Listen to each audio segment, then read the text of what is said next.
ಭಾರ ಹೊತ್ತಿರುವ ಬಳಲಿ ಬೆಂಡಾಗಿರುವ ಸಕಲ ಜನರೇ, ನಾನು ನಿಮ್ಮನ್ನು ಹುಡುಕೊಂಡೇ ಬಂದಿರೋದು. ನಾನು ನೀತಿವಂತರನ್ನು ಹುಡ್ಕೊಂಡಲ್ಲ ಬಂದಿರೋದು, ಅನೀತಿವಂತರನ್ನು ಹುಡುಕಿಕೊಂಡು ಬಂದಿರೋದು. ನಾನು ಒಳ್ಳೆಯವ್ರನ್ನೆಲ್ಲ ಹುಡ್ಕೊಂಡು ಬಂದಿರೋದು, ಕೆಟ್ಟವ್ರನ್ನ ಹುಡುಕಿಕೊಂಡು ಬಂದಿರೋದು. ಯಾಕೆ ಅಂದರೆ ನಿಮ್ಮನ್ನು ಸರಿ ಮಾಡಲಿಕ್ಕೆ, ನಿಮ್ಮನ್ನು ಒಳ್ಳೆಯವ್ರನ್ನಾಗಿ ಮಾಡಲಿಕ್ಕೆ, ನಿಮ್ಮನ್ನು ನೀತಿವಂತರನ್ನಾಗಿ ಮಾಡಲಿಕ್ಕೆ, ನಿಮ್ಮನ್ನು ಪರಿಶುದ್ಧರನ್ನಾಗಿ ಮಾಡಲಿಕ್ಕೆ. ಬನ್ನಿ ನನ್ನ ಬಳಿಗೆ ಅಂತ ಯೇಸು ಕರೀತಾ ಇದ್ದಾರೆ. ಆದರೆ ನಾನು ಸರಿ ಇದ್ದೀನಿ, ನೀನು ಹೋಗಪ್ಪ ಅಂದರೆ ಅವ್ರು ಹೋಗ್ತಾರೆ. ಸ್ವಾಮಿ ನನ್ನ ಮೇಲೆ ಕರುಣೆ ತೋರಿ, ನನ್ನ ಪಾಪಾತ್ಮ ಎಂದು ಅಡ್ಡ ಬೀಳೋದಾದರೆ ಕೃಪೆಯಿಂದ ಅವರು ನಿನ್ನನ್ನು ಮೇಲಕ್ಕೆತ್ತಿ ಅವರ ರಕ್ತದಿಂದ ನಿನ್ನನ್ನು ತೊಳೆದು ಅವರ ಪ್ರೀತಿಯಿಂದ ನಮ್ಮನ್ನು ತುಂಬಿಸಿ ನೀತಿವಂತರನ್ನಾಗಿ ಮಾಡ್ತಾರೆ, ಪರಿಶುದ್ಧರನ್ನಾಗಿ ಮಾಡ್ತಾರೆ. ಅವರು ಸ್ವೀಕಾರ ಮಾಡ್ತಾರೆ. ಯೇಸು ಕ್ರಿಸ್ತರು ತಳ್ಳಿ ಬಿಡುವ ದೇವರಲ್ಲ, ತಳ್ಳಲ್ಪಟ್ಟವರನ್ನು ಸ್ವೀಕಾರ ಮಾಡುವಂಥ ದೇವರು. ದೇವರು ಪ್ರತಿಯೊಬ್ಬರೊಂದಿಗೂ ಕೂಡ ಮಾತನಾಡ್ತಾರೆ. ಆದರೆ ದೇವರ ಮಾತುಗಳಿಗೆ ನಾವು ಬೆಲೆ ಕೊಟ್ಟಾಗ ಖಂಡಿತವಾಗಲೂ ನಮ್ಮ ಜೀವನದಲ್ಲಿ ದೇವರ ಆಶೀರ್ವಾದ ಇರುತ್ತೆ. ದೇವರ ವಾಕ್ಯಕ್ಕೆ ಹೇಗೆ ಬೆಲೆ ಕೊಡೋದು ಅಂದರೆ, ಈಗ ನಮ್ಮ ಮನೆಗಳಲ್ಲೆಲ್ಲ ದೇವರ ವಾಕ್ಯದ ಫಲಕವನ್ನು ಮಾಡಿ ನೇತಾಕೊಂಡಿದ್ದೀವಿ. ಆ ರೀತಿಯಲ್ಲಿ ಅಲ್ಲ. ನಮ್ಮ ಮನೆ ಒಳಗಡೆ ಬಂದರೆ ಪೂರ್ತಿ ದೇವರ ವಾಕ್ಯನೇ, ಗೋಡೆ ಮೇಲೆಲ್ಲ ವಾಕ್ಯಗಳಿದೆ. ಸೊ ದೇವರ ವಾಕ್ಯಕ್ಕೆ ಬೆಲೆ ಕೊಡೋದಂದರೆ ಆ ರೀತಿ ಅಲ್ಲ. ದೇವರ ವಾಕ್ಯನ ನೇತು ಹಾಕೊಂಡ ತಕ್ಷಣ ಆಗೋದಿಲ್ಲ. ದೇವರ ವಾಕ್ಯವನ್ನು ನಾವು ಅನುಸರಣೆ ಮಾಡಿ ನಡಿಬೇಕು. ಆಗ ಮಾತ್ರ ನಾವು ದೇವರ ವಾಕ್ಯಕ್ಕೆ ನಾವು ಬೆಲೆ ಕೊಡ್ತಾ ಇದ್ದೀವಿ ಅಂತ ಅರ್ಥ. ಅಪ್ಪ ಅಮ್ಮನ ಮಾತಿಗೆ ಮಕ್ಕಳು ಬೆಲೆ ಕೊಡೋದು ಅಂದರೆ ಯಾವ ರೀತಿ? ಅಪ್ಪ ಅಮ್ಮನ ಮಾತಿಗೆ ಮಕ್ಕಳು ಬೆಲೆ ಕೊಡೋದು ಯಾವ ರೀತಿ? ಅಪ್ಪ ಅಮ್ಮ ಹೇಳಿದ ಮಾತನ್ನು ಅವರು ಅನುಸರಣೆ ಮಾಡಿದಾಗ ಅಪ್ಪ ಅಮ್ಮನ ಮಾತಿಗೆ ಅವರು ಬೆಲೆ ಕೊಟ್ಟಾಗ ಆಗುತ್ತೆ. ಅದಲ್ಲದೆ ನಮ್ಮಪ್ಪ ಹೀಗೆ ಹೇಳ್ತಾಯಿದ್ರು, ನಮ್ಮಮ್ಮ ಹೀಗೆ ಹೇಳ್ತಾಯಿದ್ರು ಅಂತ ನೀವು ಬೇರೆಯವ್ರಿಗೆ ಹೇಳೋದ್ರಿಂದ ಪ್ರಯೋಜನ ಇಲ್ಲ. ಅದನ್ನು ನಾವು ಜೀವಿಸಿದರೆ ಮಾತ್ರ ಅವ್ರ ಮಾತಿಗೆ ನಾವು ಬೆಲೆ ಕೊಟ್ಟ ಹಾಗೆ ಬೈಬಲ್ನಲ್ಲಿ ನಾವೆಷ್ಟೋ ವಾಕ್ಯಗಳಿದೆ. ಮತ್ತಾಯನು ಬರೆದ ಶುಭ ಸಂದೇಶದಲ್ಲಿ ಹೀಗೆ ಹೇಳ್ತಾ ಇದೆ, ಮಾರ್ಕನು ಬರೆದ ಶುಭ ಸಂದೇಶದಲ್ಲಿ ಹಾಗೆ ಹೇಳ್ತಾ ಇದೆ. ಈ ರೀತಿ ವಾಕ್ಯಗಳನ್ನೆಲ್ಲ ನಾವು ಬೋಧನೆ ಮಾಡ್ಬೋದು, ವಾಕ್ಯಗಳನ್ನೆಲ್ಲ ನಾವು ಓದ್ಬೋದು, ಕೇಳಿಸ್ಕೋಬಹುದು. ಆದರೆ ದೇವರ ವಾಕ್ಯವನ್ನು ನಾವು ಅನುಸರಣೆ ಮಾಡದೇ ಇದ್ದರೆ ಖಂಡಿತವಾಗಲೂ ನಾವು ದೇವರಿಗೆ ಅವಮಾನ ಮಾಡಿದ ಹಾಗೆ. ಯಾವ ರೀತಿ ಅಪ್ಪ ಅಮ್ಮನ ಮಾತನ್ನು ನಾವು ಕೇಳಿಸ್ಕೊಂಡು ಅದನ್ನು ನಾವು ಅನುಸರಣೆ ಮಾಡದೇ ಇದ್ದರೆ ಏನಾಗುತ್ತೆ? ಅಪ್ಪ ಅಮ್ಮನಿಗೆ ಅವಮಾನ ಮಾಡಿದ ಹಾಗೆ, ಅವರಿಗೆ ಒಂದು ಬೆಲೆನೇ ಇಲ್ಲದ ಹಾಗಾಯಿತು. ಅದೇ ರೀತಿ ದೇವರು ನಮಗೆ ಹೇಳುವಂಥ ಮಾತುಗಳಿಗೆ ನಾವು ಬೆಲೆ ಕೊಟ್ಟಾಗ ನಮ್ಮ ಜೀವನ ಬೆಲೆ ಉಳ್ಳದ್ದಾಗ್ತದೆ.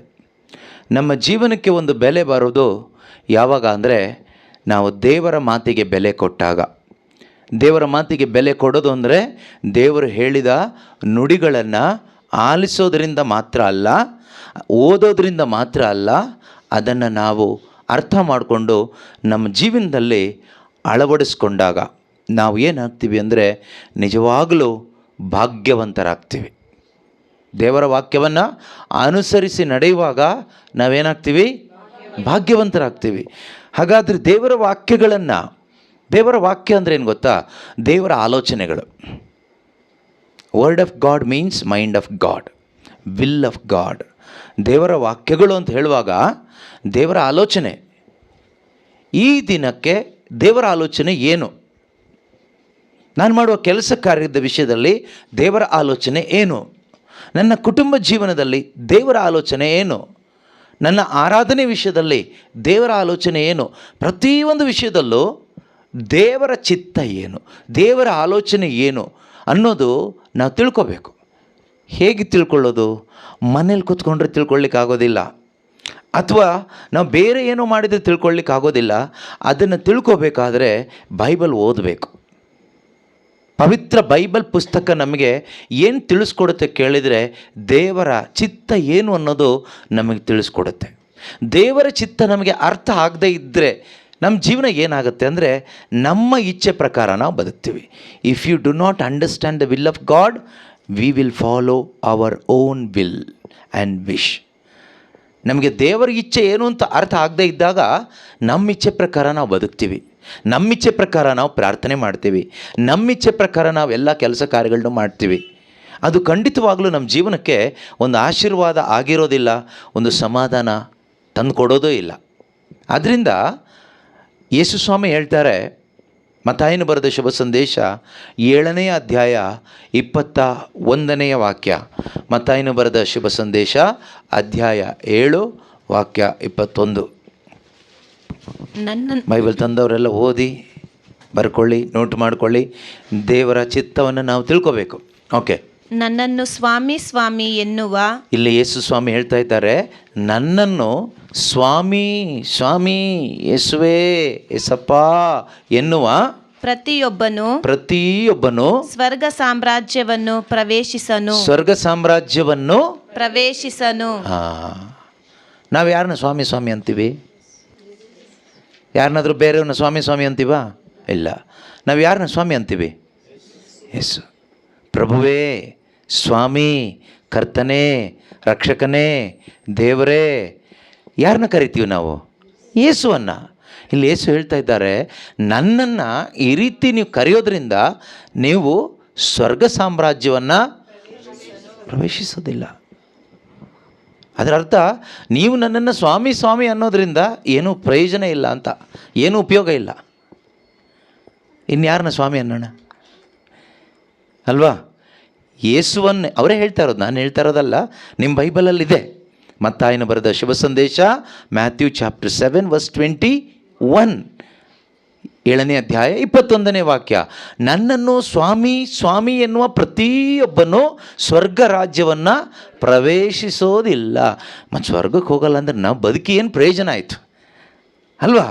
ಸ್ವರ್ಗಕ್ಕೆ ಹೋಗೋದಿಲ್ಲ ಅಂತ ಆದರೆ ನಾವು ಬದುಕಿ ಏನು ಪ್ರಯೋಜನ ಆಯಿತು? ನಮ್ಮ ಮನೆಯಲ್ಲಿ ಒಂದು ನಾಯಿ ಮರಿನ ಸಾಕಿದರೆ ಅದು ಸತ್ತರೆ ಅದು ಸ್ವರ್ಗಕ್ಕೆ ಹೋಗೋದಿಲ್ಲ, ಸಮಾಧಿ ತನಕ ಹೋಗುತ್ತೆ, ಮಣ್ಣು ತನಕ ಹೋಗುತ್ತೆ, ಮಣ್ಣಾಗಿ ಹೋಗುತ್ತೆ.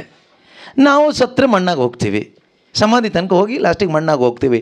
ದೇವರ ಬಳಿಗೆ ಹೋಗ್ಲಿಕ್ಕೆ ಆಗೋದಿಲ್ಲ. ಸ್ವರ್ಗ ಸಾಮ್ರಾಜ್ಯಕ್ಕೆ ಎಂಟ್ರಿ ಇಲ್ಲ ಅಂದಮೇಲೆ ನಾವು ಮತ್ತೆ ಸ್ವಾಮಿ ಸ್ವಾಮಿ ಸ್ವಾಮಿ ಸ್ವಾಮಿ ಸಪಾ ಅಂತೆಲ್ಲ ಕೂಗಿ ಪ್ರಾರ್ಥಿಸಿ ಏನು ಸಿಕ್ತು ನಮಗೆ? ಅಲ್ಟಿಮೇಟಾಗಿ ಏನೂ ಸಿಕ್ಕೋದಿಲ್ಲ. ಹಾಗಾದರೆ ಯೇಸು ಏನು ಹೇಳ್ತಾರೆ? ಮುಂದುವರೆದು ಓದೋಣ. ಸ್ವರ್ಗದಲ್ಲಿರುವ, ಕೇಳಿಸ್ಕೊಳ್ಳಿ, ಸ್ವಾಮಿ ಸ್ವಾಮಿ ಅಂತ ಕರೆಯೋದ್ರಲ್ಲಿ ಏನು ಪ್ರಯೋಜನ ಇಲ್ಲ. ಕರಿಬೇಡಿ ಅಂತ ಯೇಸು ಹೇಳಲಿಲ್ಲ, ಕರೆದು ಏನು ಪ್ರಯೋಜನ ಇಲ್ಲ. ಆದರೆ ಸ್ವರ್ಗದಲ್ಲಿ ಇರುವ ನನ್ನ ತಂದೆಯ ಚಿತ್ತಾನುಸಾರ, ನನ್ನ ತಂದೆಯ ಚಿತ್ತ ಇಚ್ಛೆಯ ಅನುಸಾರ ನಡೆಯುವವನು ಮಾತ್ರ ಅದನ್ನು ಪ್ರವೇಶಿಸುವನು. ಯಾರು ಪ್ರವೇಶಿಸ್ತಾರಂತೆ?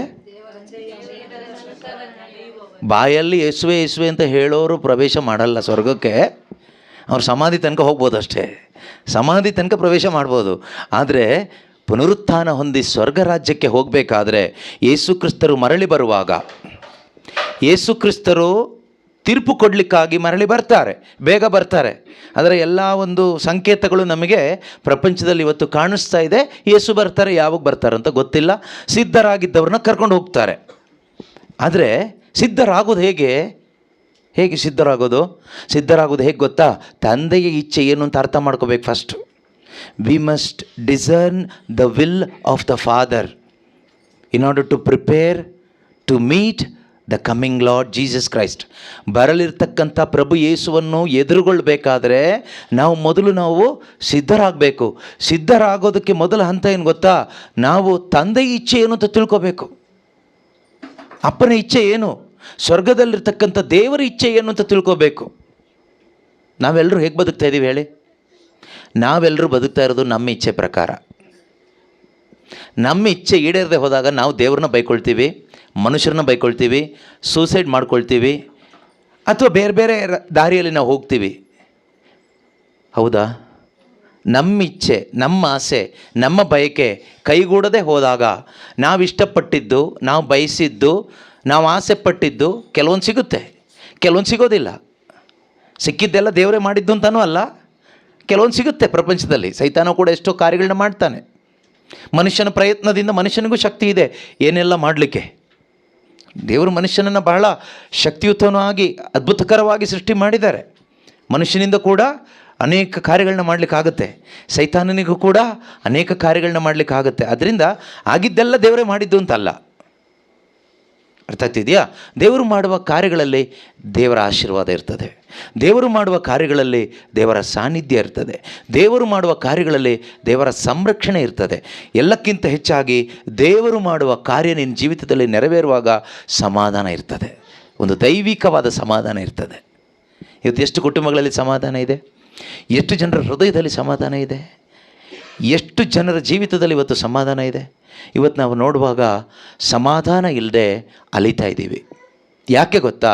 ಕಾರಣ, ನೀನು ದೇವರ ಇಚ್ಛೆ ಪ್ರಕಾರ ಬದುಕ್ತಾ ಇಲ್ಲ. ನೀನು ನಿನ್ನ ಇಚ್ಛೆ ಪ್ರಕಾರ ಬದುಕ್ತಾ ಇದೆಯಾ. ನಾವು ಯಾವಾಗ ನಮ್ಮ ಇಚ್ಛೆ ಪ್ರಕಾರ ಹೋಗ್ತೀವೋ ಸಮಾಧಾನ ಸಿಗೋದಿಲ್ಲ, ಜೀವಿತದಲ್ಲಿ ನೆಮ್ಮದಿ ಅನ್ನೋದು ಸಿಗೋದಿಲ್ಲ. ಯಾಕೆಂದರೆ ಅಲ್ಲಿ ದೇವರ ಸಾನ್ನಿಧ್ಯ ಇಲ್ಲ, ಅಲ್ಲಿ ದೇವರಿಲ್ಲ, ಅಲ್ಲಿ ಯೇಸು ಇಲ್ಲ. ಅಲ್ಲಿ ಬೇರೆ ಏನು ಬೇಕಾದರೂ ಇರ್ಬೋದು, ಬೇರೆ ಯಾರು ಬೇಕಾದರೂ ಇರ್ಬೋದು, ಬಟ್ ಪ್ರಯೋಜನ ಇಲ್ವಲ್ಲ ನಮಗೆ. ನಮ್ಮ ಜೀವನದಲ್ಲಿ ಇರಬೇಕಾಗಿದ್ದು ಯಾರು ಗೊತ್ತಾ? ದೇವರು, ನಮ್ಮ ಕರ್ತನು, ನಮ್ಮ ರಕ್ಷಕನೂ ಆದ ದೇವರು ನಮ್ಮ ಜೊತೆಯಲ್ಲಿರಬೇಕು. ಇಮ್ಯಾನುವೇಲ್, ದೇವರು ನಮ್ಮ ಜೊತೆಯಲ್ಲಿ ಇಲ್ಲದೆ ಇದ್ದರೆ ನಮ್ಮ ಜೀವನ ಒಂದು ರೀತಿ ಸತ್ತ ಹಾಗೇನೆ. ಯಾಕೆಂದರೆ ನಮ್ಮ ಜೀವನಕ್ಕೆ ನಿಜವಾದ ಜೀವ ಯೇಸು. ಅವ್ರು ಹೇಳ್ತಾರೆ, ನಾನೇ ನಿನಗೆ ಜೀವ. I am the life for you. ಯೋವಾನನ ಶುಭ ಸಂದೇಶ 14ನೇ ಅಧ್ಯಾಯ 6ನೇ ವಚನದಲ್ಲಿ ಹೇಳ್ತಾರೆ, ಜಾನ್ 14:6 ಹೇಳ್ತಾರೆ. ಏನಂತ ಹೇಳ್ತಾರೆ? I am the way, I am the truth, I am the life. ಮಾರ್ಗವು ನಾನೇ, ಸತ್ಯವು ನಾನೇ, ಜೀವವು ನಾನೇ. ಹಾಗಾದರೆ ನಮ್ಮ ಜೀವನಕ್ಕೆ ನಿಜವಾದ ಜೀವ, ನಿಜವಾದ ಲೈಫ್ ಜೀಸಸ್. ಜೀಸಸ್ ಇಲ್ಲದೆ ಇದ್ದರೆ lifeless life. Without Jesus your life is lifeless. ಅದು ಅವಾಗೇನಾಗುತ್ತೆ ಗೊತ್ತಾ? ಶಾಂತಿನೇ ಇಲ್ಲ. ಯಾಕಪ್ಪ ಜೀವನ, ಇನ್ನೆಷ್ಟು ದಿನ ಈ ಕಷ್ಟ, ಯಾಕೆ ಬದುಕಬೇಕು, ಯಾರಿಗೋಸ್ಕರ ಬದುಕಬೇಕು, ಪ್ರಾರ್ಥನೆ ಮಾಡಿ ಏನು ಪ್ರಯೋಜನ, ಎಷ್ಟು ಪ್ರಾರ್ಥನೆ ಮಾಡ್ತಾಯಿದ್ದೀವಿ ಆದರೆ ಏನೂ ಒಳ್ಳೇದಾಗ್ತಾ ಇಲ್ಲ. ಈ ರೀತಿಯೆಲ್ಲ ಅನೇಕ ಮಾತುಗಳು, ಆಲೋಚನೆಗಳು ನಮ್ಮ ಮನಸ್ಸಲ್ಲಿ ಬರುತ್ತೆ. ಕಾರಣ ಏನು ಅಂದರೆ ನಮಗೆ ಜೀವ ಇಲ್ಲ, ನಮ್ಮ ಆತ್ಮಕ್ಕೆ ಜೀವ ಇಲ್ಲ. ಜೀವ ಯಾರು? ಯೇಸು ಕ್ರಿಸ್ತನು ಜೀವವಾಗಿದ್ದಾನೆ. ಆ ಯೇಸುವನ್ನು ಒಳಗಡೆ ತಗೋಬೇಕು. ನಮ್ಮ ಹೃದಯಕ್ಕೆ ಹೇಗೆ ತಗೊಳ್ಳೋದು ಗೊತ್ತಾ? ವಿಶ್ವಾಸದ ಮುಖಾಂತರ. ದೇವರ ವಾಕ್ಯವನ್ನು ಆಲಿಸಿ ವಿಶ್ವಾಸದ ಮುಖಾಂತರ ನಮ್ಮ ಹೃದಯಕ್ಕೆ ಯೇಸುವನ್ನು ನಾವು ಸ್ವೀಕಾರ ಮಾಡ್ಕೋಬೇಕು. ಆಗ ನಮಗೇನು ಸಿಗುತ್ತೆ? ನಿಜವಾದ ಲೈಫ್ ಸಿಗುತ್ತೆ. ಆಮೇಲೆ ನಮಗೆ ದೇವರ ಇಚ್ಛೆ ಏನು ಅಂತ ಅರ್ಥ ಮಾಡ್ಕೊಳ್ಳಿಕ್ಕೆ ತುಂಬ ಸುಲಭ ಆಗುತ್ತೆ. ಯೇಸು ಇಲ್ಲದೆ ಇದ್ದರೆ ದೇವರ ಇಚ್ಛೆ ನಮಗೆ ಅರ್ಥ ಆಗೋದಿಲ್ಲ. ಯೇಸು ಬೇಕು. ಎಲ್ಲಿ ಬೇಕು? ನಮ್ಮ ಹೃದಯದಲ್ಲಿ, ನಮ್ಮ ಅಂತರಂಗದಲ್ಲಿ ಯೇಸು ಜೀವಿಸ್ತಾ ಇರಬೇಕು. ಅದರಿಂದನೇ ಯೇಸು ಸ್ವಾಮಿ ಹೇಳ್ತಾರೆ, ಏನಂತ ಹೇಳ್ತಾರೆ? ನನ್ನನ್ನು ಸ್ವಾಮಿ ಸ್ವಾಮಿ ಎನ್ನುವ ಪ್ರತಿಯೊಬ್ಬನು ಸ್ವರ್ಗ ರಾಜ್ಯವನ್ನು ಪ್ರವೇಶ ಮಾಡೋದಿಲ್ಲ, ಸ್ವರ್ಗದಲ್ಲಿರುವ ನನ್ನ ತಂದೆಯ ಚಿತ್ತಾನುಸಾರ, ನನ್ನ ತಂದೆಯ ಚಿತ್ತಾನುಸಾರ ನಡೆಯುವವನು ಮಾತ್ರ, ನಡೆಯುವವಳು ಮಾತ್ರ ಅದನ್ನು ಪ್ರವೇಶಿಸುವನು. ಈಗ ನಾವೆಲ್ಲರೂ ಕ್ರೈಸ್ತ ವಿಶ್ವಾಸಿಗಳು, ಹೌದಾ?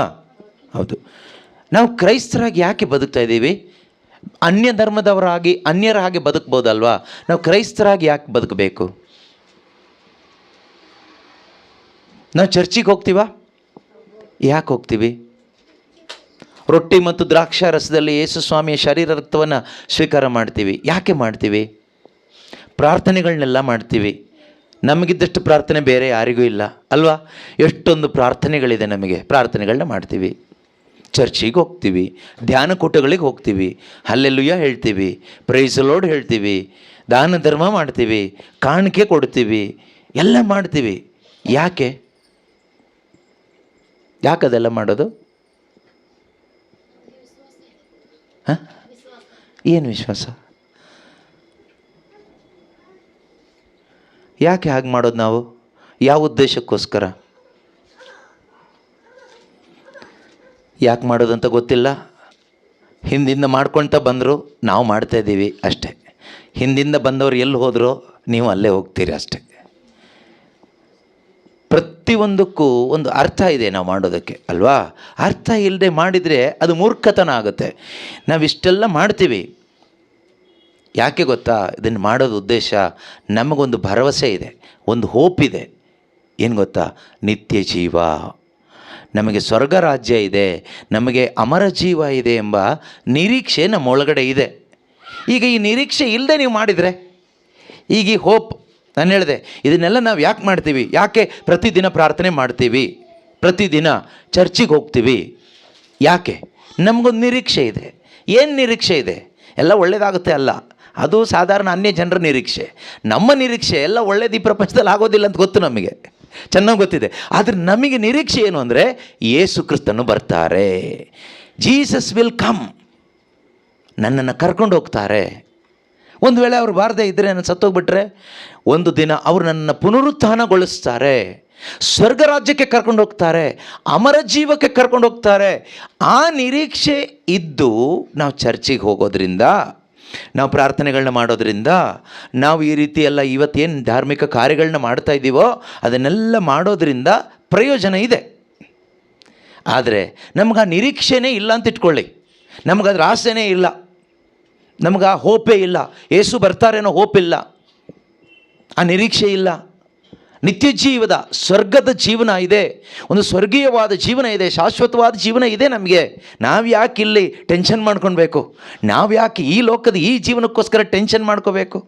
ಇವತ್ತಿದ್ದು ನಾಳೆ ಇಲ್ಲದೆ ಹೋಗುವ ಹುಲ್ಲಿನ ಹಾಗೆ ಮನುಷ್ಯನ ಜೀವನ ಅಂತ ಬೈಬಲ್ ಹೇಳುತ್ತೆ, ದೇವರು ಹೇಳ್ತಾರೆ.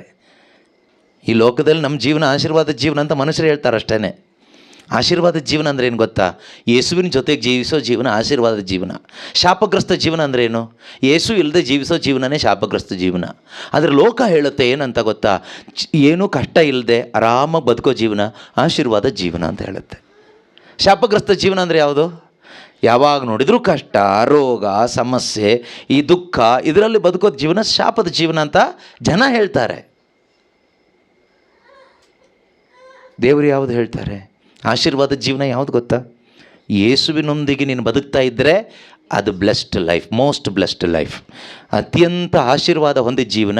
ಯೇಸು ಕ್ರಿಸ್ತನೊಂದಿಗೆ ನಿನಗೆ ಬದುಕಲಿಕ್ಕೆ ಆಗ್ತಾ ಇದ್ದರೆ ಅದೇ ಆಶೀರ್ವಾದದ ಜೀವನ. ಆಶೀರ್ವಾದ ಅಂದರೆ ಯೇಸುನೇ, ಯೇಸು ಅಲ್ಲದೆ ಇರೋದು ಯಾವುದು ಆಶೀರ್ವಾದ ಅಲ್ಲ. ಮಾತೆ ಮರಿಯಳನ್ನು ಎಲಿಜಬೆತ್ ಅಮ್ಮಳು ಹೊಗಳ್ತಾರೆ, ಸ್ತ್ರೀಯರಲ್ಲೆಲ್ಲ ಆಶೀರ್ವಾದ ಹೊಂದಿದವಳು ನೀನು ಅಂತ. ಯಾಕೆ? ಮಾತೆ ಮರಿಯಮ್ಮನಿಗೆ ಎಷ್ಟು ಸೈಟ್ ಇತ್ತು, ಎಷ್ಟು ಮನೆ ಇತ್ತು, ಏನೆಲ್ಲ ಇತ್ತು ಅವರಿಗೆ? ಸ್ತ್ರೀಯರಲ್ಲೆಲ್ಲ ಧನ್ಯರಂತೆ, ಪ್ರಪಂಚದಲ್ಲಿರೋ ಎಲ್ಲ ಸ್ತ್ರೀಯರಿಗಿಂತನೂ ಹೆಚ್ಚು ಧನ್ಯಳು ಅವಳೆ ಅಂತೆ. ಯಾಕಂತೆ? ಯಾಕೆ ಹೇಳಿದ್ರು ಆ ಥರ?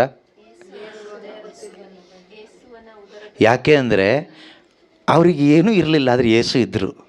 ಅವರ ಉದರದಲ್ಲಿ ಯಾರನ್ನ ಹೊತ್ಕೊಂಡ್ರು? ಅವರು ಯೇಸುವನ್ನು ಹೊತ್ಕೊಂಡಿದ್ರಿಂದ. ಮಾತ್ರ ಅಲ್ಲ, ಆ ಯೇಸುಗಾಗಿ ಅವರು ಜೀವನವನ್ನು ಕೊಟ್ಟರು, ಅದಕ್ಕೆ ಅವರು ಧನ್ಯರಾದರು. ನಾವು ಧನ್ಯರಾಗೋದು ಯಾವಾಗ ಗೊತ್ತಾ? ನಮ್ಮ ಹೃದಯದಲ್ಲಿ ಆ ಯೇಸುವನ್ನು ನಾವು ವಿಶ್ವಾಸದ ಮುಖಾಂತರ ನಿಜವಾಗ್ಲೂ ನಮ್ಮಲ್ಲಿ ಹೊತ್ಕೊಂಡು ಆ ಯೇಸು ಜೊತೆಗೆ ನಾವು ಜೀವಿಸುವಾಗ, ಯೇಸುವಿಗಾಗಿ ಬದುಕುವಾಗ ನಮ್ಮ ಜೀವನ ಕೂಡ ಮಾತೆ ಮರಿಯಳ ಥರನೇ ಧನ್ಯ ಜೀವನ ಆಗುತ್ತೆ. ಇಲ್ಲ ಅಂದರೆ ಶಾಪಗ್ರಸ್ತ ಜೀವನ ಆಗುತ್ತೆ. ಇವತ್ತು ಎಷ್ಟೋ ಜನ ಕ್ರೈಸ್ತರ ಜೀವನ ಶಾಪಗ್ರಸ್ತ ಜೀವನ. ಎಲ್ಲ ಇದೆ, ಯೇಸು ಇಲ್ಲ. ನಾನು ಹೇಳ್ತೀನಿ, ನಿನಗೇನು ಇಲ್ಲದೆ ಇದ್ದರೂ ಯೇಸು ಒಂದಿದ್ದರೆ ನಿನ್ನಂಥ ಶ್ರೀಮಂತ ಯಾರೂ ಇಲ್ಲ. ಯಾಕೆ ಅಂದರೆ ಭೂಸ್ವರ್ಗದ ಒಡೆಯ ನಿನ್ನ ಹೃದಯದೊಳಗಡೆ ಇದ್ದಾನೆ.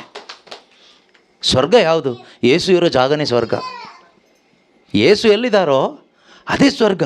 ಯೇಸುವಿನ ಸಂಬಂಧದಲ್ಲಿ ಒಬ್ಬ ಮನುಷ್ಯ ಜೀವಿಸುವಾಗ ಅವನಿಗೆ ಎಕ್ಸ್ಟ್ರಾ ಆಸೆ ಬರೋದಿಲ್ಲ ಸ್ವರ್ಗಕ್ಕೆ ಹೋಗಬೇಕು ಅಂತ.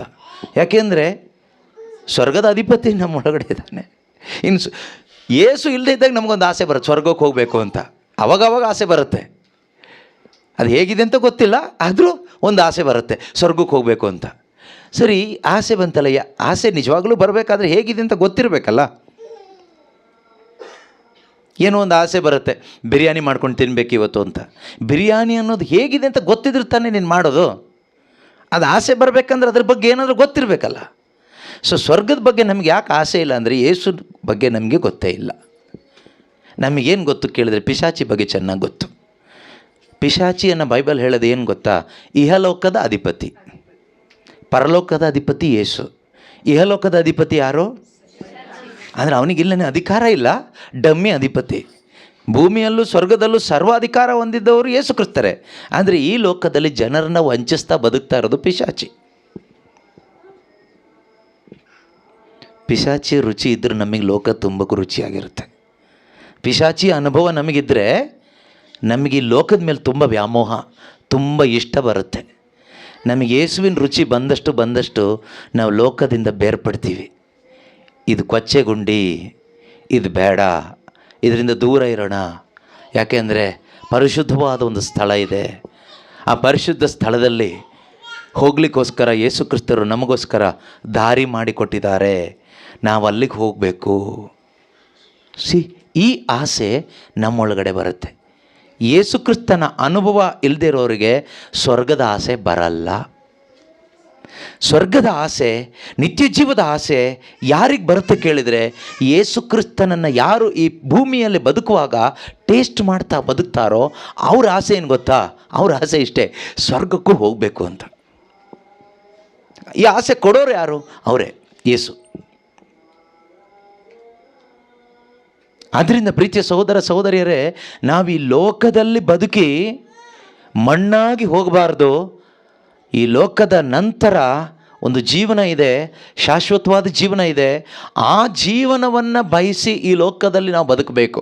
ಹಾಗೆ ಬದುಕಬೇಕಾದ್ರೆ ನಮಗೆ ದೇವರ ಇಚ್ಛೆ ಏನು ಅನ್ನೋದು ಪ್ರತಿದಿನ ಪ್ರತಿಯೊಂದು ವಿಷಯದಲ್ಲಿ ನಮಗೆ ಅರ್ಥ ಆಗಬೇಕು. ಅದು ಅರ್ಥ ಆಗದೇ ಇದ್ದರೆ ಆ ಸ್ವರ್ಗ ರಾಜ್ಯವನ್ನು ಪ್ರವೇಶಿಸಲಿಕ್ಕೆ ಸಾಧ್ಯ ಇಲ್ಲ. ಈ ಲೋಕದಲ್ಲಿ ಡಾಕ್ಟ್ರ್ ಆಗಲಿಕ್ಕೆ, ಇಂಜಿನಿಯರ್ ಆಗಲಿಕ್ಕೆ, ಮನೆ ಕಟ್ಟಲಿಕ್ಕೆ, ಮದುವೆ ಆಗಲಿಕ್ಕೆ, ಮಕ್ಕಳಾಗಲಿಕ್ಕೆ ನಮಗೆ ಏನು ದೇವರ ಇಚ್ಛೆ ಗೊತ್ತಾಗಬೇಕು ಅಂತ ಏನಿಲ್ಲ. ನೀವು ಪ್ರಯತ್ನ ಪಟ್ಟರೆ ಎಲ್ಲ ಆಗುತ್ತೆ. ಕೆಲವರಿಗಾಗುತ್ತೆ, ಕೆಲವರಿಗೆ ಆಗೋದಿಲ್ಲ. ಆದರೆ ಸ್ವರ್ಗರಾಜ್ಯ ಪ್ರವೇಶಿಸಬೇಕಾದ್ರೆ ದೇವರ ಇಚ್ಛೆ ನೀನು ಅರಿತುಕೋಬೇಕು, ದೇವರ ಇಚ್ಛೆ ಪ್ರಕಾರ ಜೀವಿಸಬೇಕು. ಆಗ ಮಾತ್ರ ಆ ಸ್ವರ್ಗ ರಾಜ್ಯವನ್ನು ಪ್ರವೇಶಿಸಲಿಕ್ಕೆ ಸಾಧ್ಯವಾಗ್ತದೆ. ಇಲ್ಲದೇ ಇದ್ದರೆ ನಮ್ಮ ಜೀವನಕ್ಕೂ ಮತ್ತು ನಾವು ಮನೆಯಲ್ಲಿ ಸಾಕುವಂಥ ಆ ಒಂದು ಪ್ರಾಣಿಗಳ ಜೀವನಕ್ಕೂ ಏನೂ ಕೂಡ ವ್ಯತ್ಯಾಸ ಬರೋದಿಲ್ಲ. ಎರಡೂ ಸೇಮೇ ಆಗುತ್ತೆ. ಅದಕ್ಕೆ ಪ್ರಾರ್ಥನೆ ಮಾಡಲಿಕ್ಕೆಲ್ಲ ಬರೋದಿಲ್ಲ, ನಾವು ಸ್ವಲ್ಪ ಪ್ರಾರ್ಥನೆ ಎಲ್ಲ ಮಾಡ್ತೀವಿ, ಅಷ್ಟೇ ವ್ಯತ್ಯಾಸ.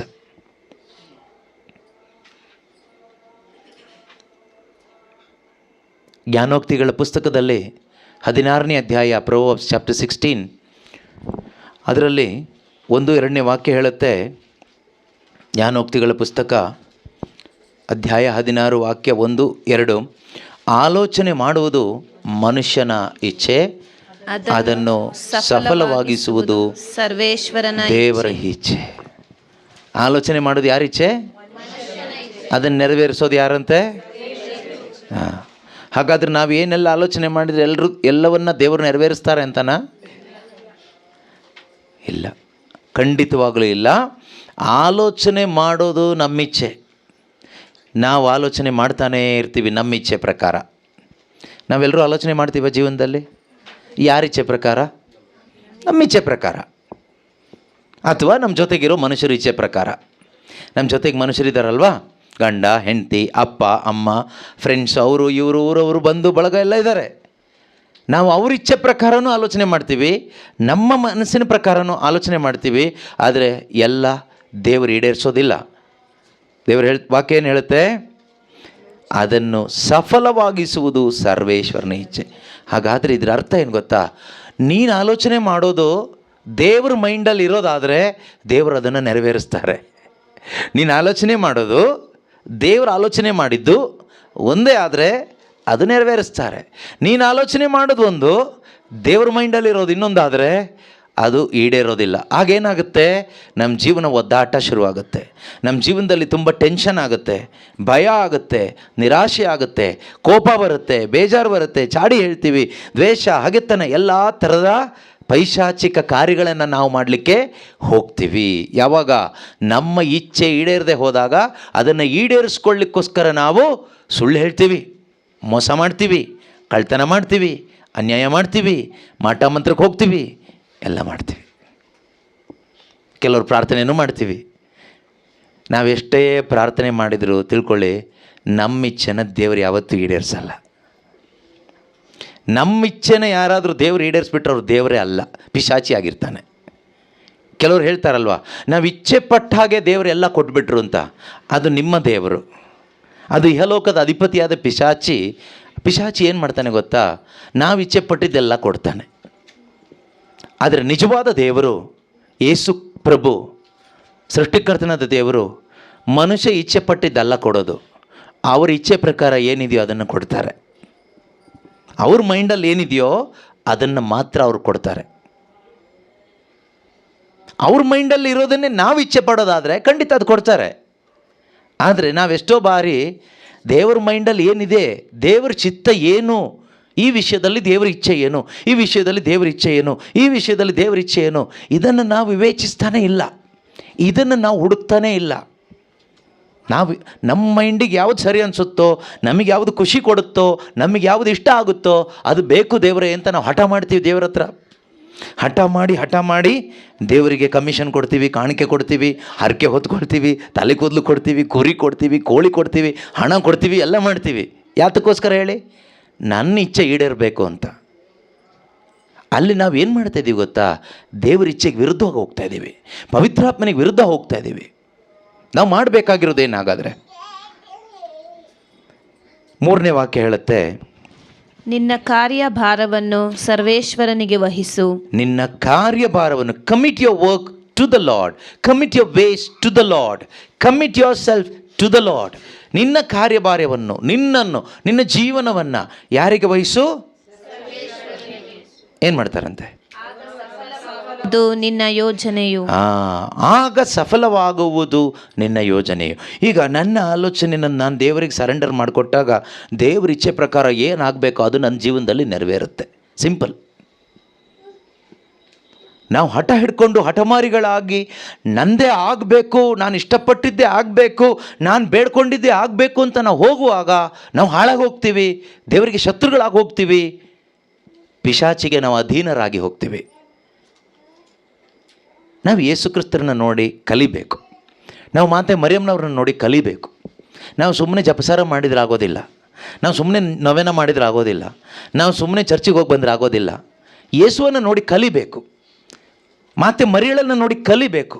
ಏನು ಕಲಿಬೇಕು? ಯೇಸು ಏನು ಮಾಡಿದರು? ಗೆತ್ಸೆಮನೆ ತೋಪಿನಲ್ಲಿ ಪ್ರಾರ್ಥನೆ ಮಾಡುವಾಗ ಏನು ಹೇಳಿದರು? ಪಿತನೇ, ನನ್ನ ಇಚ್ಛೆಯಂತೆ ಅಲ್ಲ, ನಿಮ್ಮ ಇಚ್ಛೆ ನೆರವೇರಲಿ. ಮಾತೆ ಮರಿಯಳು ಏನು ಹೇಳಿದರು? ನನ್ನ ಇಚ್ಛೆ ಅಲ್ಲ, ನಿಮ್ಮ ಇಚ್ಛೆ ನನ್ನಲ್ಲಿ ನೆರವೇರಲಿ.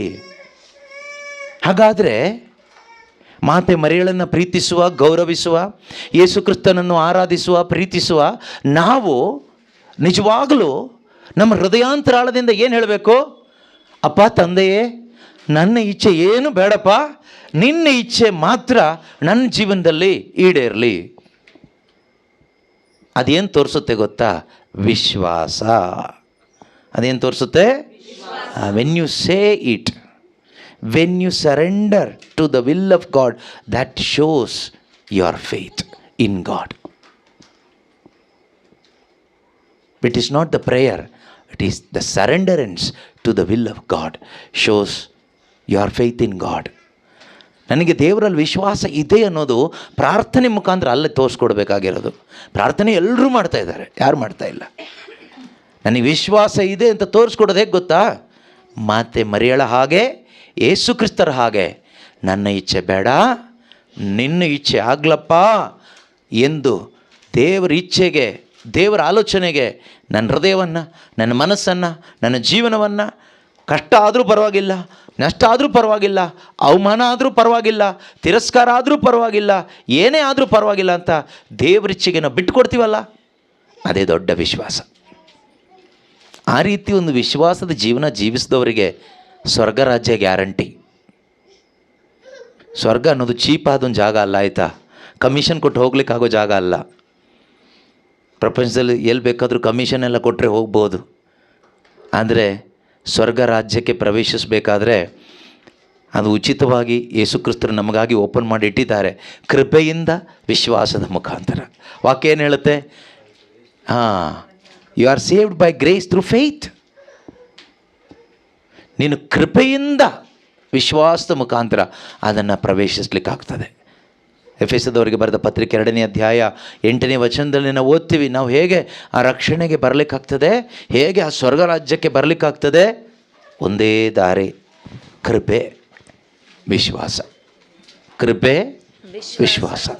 ಅಲ್ಲಿ ಏನೂ ಇಲ್ಲ, ಬೇರೆ ಏನೂ ಇಲ್ಲ. ಅಲ್ಲಿ ಕಾಣಿಕೆ ಇಲ್ಲ, ದಶಾಂಶ ಇಲ್ಲ, ಅಲ್ಲಿ ಉಪವಾಸ ಇಲ್ಲ, ಪ್ರಾರ್ಥನೆ ಇಲ್ಲ. ಇದೆಲ್ಲ ಜನ ಮಾಡ್ತಾರೆ. ಆದರೆ ಒಳಗೆ ಹೋಗ್ಲಿಕ್ಕಾಗಬೇಕಾದ್ರೆ ಕೃಪೆಯಿಂದ ಮಾತ್ರನೇ. Only by grace and faith you can enter into the presence of the most high God. ಆ ಸರ್ವಶಕ್ತನಾದ ದೇವರ ಸಾನ್ನಿಧ್ಯಕ್ಕೆ, ಆ ಸ್ವರ್ಗರಾಜ್ಯಕ್ಕೆ ಬರಲಿಕ್ಕಾಗಬೇಕಾದ್ರೆ ನಮ್ಮ ಪುಣ್ಯ ಕಾರ್ಯಗಳಿಂದ, ಸತ್ಕಾರ್ಯಗಳಿಂದ ಆಗೋದಿಲ್ಲ ಅಂತ ಬೈಬಲ್ ಹೇಳುತ್ತೆ. ಮತ್ತು ಯಾವುದರಿಂದ ಆಗುತ್ತೆ? ಆತನ ಕೃಪೆಯಿಂದ ಮಾತ್ರ. ಓದೋಣ. ಎಫೆಸ 2:8. ದೈವಾನುಗ್ರಹದಿಂದಲೇ, ದೇವರ ಅನುಗ್ರಹದಿಂದಲೇ, ಕೃಪೆಯಿಂದಲೇ ನೀವು ವಿಶ್ವಾಸದ ಮೂಲಕ, ನೀವು ಯೇಸು ಕ್ರಿಸ್ತನಲ್ಲಿ, ಶುಭ ಸಂದೇಶದಲ್ಲಿ, ಯೇಸು ಮಾಡಿ ಮುಗಿಸಿದ ಕಾರ್ಯದಲ್ಲಿ ಇಟ್ಟ ವಿಶ್ವಾಸದ ಮೂಲಕ ಜೀವೋದ್ಧಾರ ಹೊಂದಿದ್ದೀರಿ. ರಕ್ಷಣೆ ಹೊಂದಿದ್ದೀರಿ ಅಥವಾ ಹೊಂದ್ಕೊಳ್ತೀರಿ. ಬೇರೆ ದಾರಿ ಇಲ್ಲ. ಮುಂದೆ ಓದಿ. ಇದು ನಿಮ್ಮ ಪ್ರಯತ್ನದ ಫಲವಲ್ಲ. ಇದು ನಿಮ್ಮ ಪ್ರಯತ್ನದ ಫಲವಲ್ಲ, ದೇವರಿತ್ತ ವರಪ್ರಸಾದ. ದೇವರ ಕೃಪೆ. ನಾನು ಕಷ್ಟಪಟ್ಟು ಸ್ವರ್ಗಕ್ಕೆ ಹೋದೆ ಅಂತ ಹೇಳಲಿಕ್ಕೆ ಯಾರಿಗೂ ಆಗಲ್ಲ. ಕಷ್ಟಪಟ್ಟರು ಹೋಗೋಕ್ಕಾಗಲ್ಲ, ಇಷ್ಟಪಟ್ಟರು ಹೋಗೋಕ್ಕಾಗಲ್ಲ. ಕೃಪೆಯಿಂದ, ವಿಶ್ವಾಸದ ಮುಖಾಂತರ. ನಮಗೆ ಎಷ್ಟು ಜನಕ್ಕೆ ಸ್ವರ್ಗಕ್ಕೆ ಹೋಗ್ಲಿಕ್ಕೆ ಇಷ್ಟ ಇದೆ? ಎಲ್ರಿಗೂ ಇದೆ ಅಲ್ವಾ? ಕೈ ಎತ್ತೋದು ಬೇಡ, ಎಲ್ರಿಗೂ ಇದೆ. ಎಷ್ಟು ಜನಕ್ಕೆ ನರಕಕ್ಕೆ ಹೋಗ್ಲಿಕ್ಕೆ ಇಷ್ಟ ಇದೆ? ಯಾರಿಗೂ ಇಲ್ಲ ಅಲ್ವಾ? ಈಗ ನಾವು ಇಷ್ಟಪಟ್ಟ ತಕ್ಷಣ ನಾವು ಸ್ವರ್ಗಕ್ಕೆ ಹೋಗ್ತೀವಾ? ಇಲ್ಲ. ಅದನ್ನೇ ಪ್ರಾರಂಭದಲ್ಲಿ ಯೇಸು ಸ್ವಾಮಿ ಹೇಳಿದ್ದು, ತಂದೆಯ ಇಚ್ಛೆ ಪ್ರಕಾರ ಬರುವವರು ಒಳಗಡೆ ಬರ್ತಾರೆ. ಈಗ ತಂದೆ ಇಚ್ಛೆ ಏನು ಅಂತ ಅರ್ಥ ಮಾಡ್ಕೊಂಡ್ರೆ ತಾನೆ ತಂದೆ ಇಚ್ಛೆ ಪ್ರಕಾರ ಬದುಕಲಿಕ್ಕಾಗುತ್ತೆ. ನಾವು ಸುಮ್ಮನೆ ಬೈಬಲ್ ಹಿಡ್ಕೊಂಡು ಹಲ್ಲೆಲೂಯಾ ಹಲ್ಲೆಲೂಯಾ ಹಲ್ಲೆಲೂಯಾ ಹಲ್ಲೆಲೂಯಾ ಅಂತ ಹೇಳಿದ ತಕ್ಷಣ ಸ್ವರ್ಗಕ್ಕೆ ಹೋಗ್ಲಿಕ್ಕಾಗುತ್ತಾ? ತಂದೆಯ ಇಚ್ಛೆ ಏನು ಅಂತ ಅರ್ಥ ಮಾಡ್ಕೋಬೇಕು. ಆದರೆ ತಂದೆ ಇಚ್ಛೆಯನ್ನು ವಿರೋಧಿಸೋದು ಯಾರು ಗೊತ್ತಾ? ನನ್ನ ಇಚ್ಛೆ. What is opposing God's will is my will, my wish. Who is the enemy of God's will? My wishes and my will. ನನ್ನ ಇಚ್ಛೆ, ನನ್ನ ಆಸೆ, ಇದು ದೇವರ ಇಚ್ಛೆಯನ್ನು ವಿರೋಧಿಸುವಂಥದ್ದಾಗಿದೆ ಯಾವಾಗಲೂ. ಪಿಶಾಚಿ ಅಲ್ಲ. ನನ್ನ ಜೀವನದಲ್ಲಿ ದೇವರ ಇಚ್ಛೆಗೆ ಶತ್ರು ಯಾರು ಕೇಳಿದರೆ ನನ್ನ ಇಚ್ಛೆ.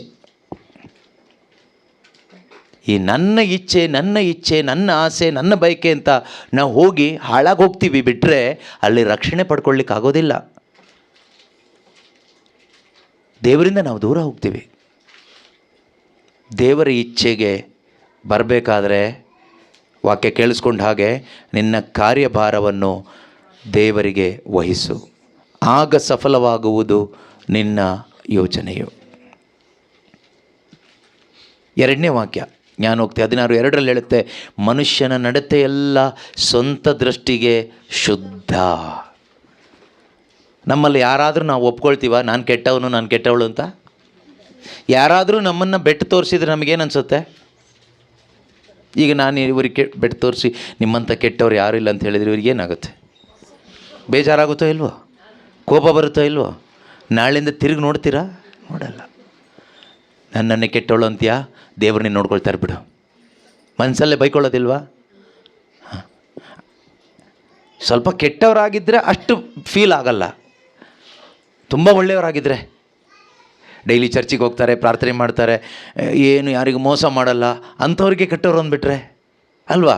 ಸೊ ಬೈಬಲ್ ಹೇಳುತ್ತೆ, ಮನುಷ್ಯನ ನಡತೆ ಎಲ್ಲ ಅವನ ಸ್ವಂತ ದೃಷ್ಟಿಗೆ ಶುದ್ಧ. ಶುದ್ಧ ಅಂದರೆ ಒಳ್ಳೆಯದು. ನಾವು ಕರೆಕ್ಟಾಗಿದ್ದೀವಿ. ದೇವರು ಯಾಕೆ ನಮ್ಗೆ ಒಳ್ಳೇದು ಮಾಡ್ತಾ ಇಲ್ಲ? ನಾವು ಎಷ್ಟು ಕರೆಕ್ಟಾಗಿದ್ದರೂ ದೇವರು ಯಾಕೆ ನಮ್ಗೆ ಒಳ್ಳೇದು ಮಾಡ್ತಾ ಇಲ್ಲ? ಕರೆಕ್ಟಾ? ಇದೇ ಮನುಷ್ಯನ ಪ್ರಶ್ನೆ. ಯಾರ ದೃಷ್ಟಿಯಲ್ಲಪ್ಪ ನೀನು ಕರೆಕ್ಟಾಗಿರೋದು? ಯಾರ ದೃಷ್ಟಿಯಲ್ಲಿ? ಸ್ವಂತ ದೃಷ್ಟಿಗೆ ನೀನು ಕರೆಕ್ಟೇ ಅಂತಲೇ ಬೈಬಲ್ ಹೇಳುತ್ತೆ. ನಿನ್ನ ದೃಷ್ಟಿಯಲ್ಲಿ ನೀನು ಕರೆಕ್ಟೇ. ಆದರೆ ವಾಕ್ಯ ಹೇಳುತ್ತೆ, ಆದರೆ ಅವನ ಅಂತರಂಗವನ್ನು ವೀಕ್ಷಿಸುವಂಥವನು ಸರ್ವೇಶ್ವರ ಸ್ವಾಮಿ ದೇವರು. ಅದರ ಅರ್ಥ ಏನು? ನೀನು ಎಷ್ಟೇ ಹೊರಗಡೆ ಒಳ್ಳೆಯವನಾಗಿದ್ದರೂ ನಿನ್ನ ಹೃದಯ ಸರಿ ಇಲ್ಲದೆ ಇದ್ದರೆ, ನಿನ್ನ ಹೃದಯದ ಉದ್ದೇಶಗಳು ಸರಿ ಇಲ್ಲದೆ ಇದ್ದರೆ ಖಂಡಿತವಾಗಲೂ ದೇವರ ಇಚ್ಛೆ ನಿನ್ನ ಜೀವನದಲ್ಲಿ ನೆರವೇರಲ್ಲ. Externally you are good, okay? ಬಾಹ್ಯವಾಗಿ ನಾವು ತುಂಬ ಒಳ್ಳೆಯವರು, ತುಂಬ ಭಕ್ತಿ, ಹೊರಗಡೆ ನೋಡಲಿಕ್ಕೆ ತುಂಬ ವಿಶ್ವಾಸ, ಭಕ್ತಿ ಎಲ್ಲ ತೋರಿಸ್ಕೊಳ್ತೀವಿ ನಾವೆಲ್ಲ. ಆದರೆ ದೇವರು ನೋಡೋದು ಹೃದಯವನ್ನು.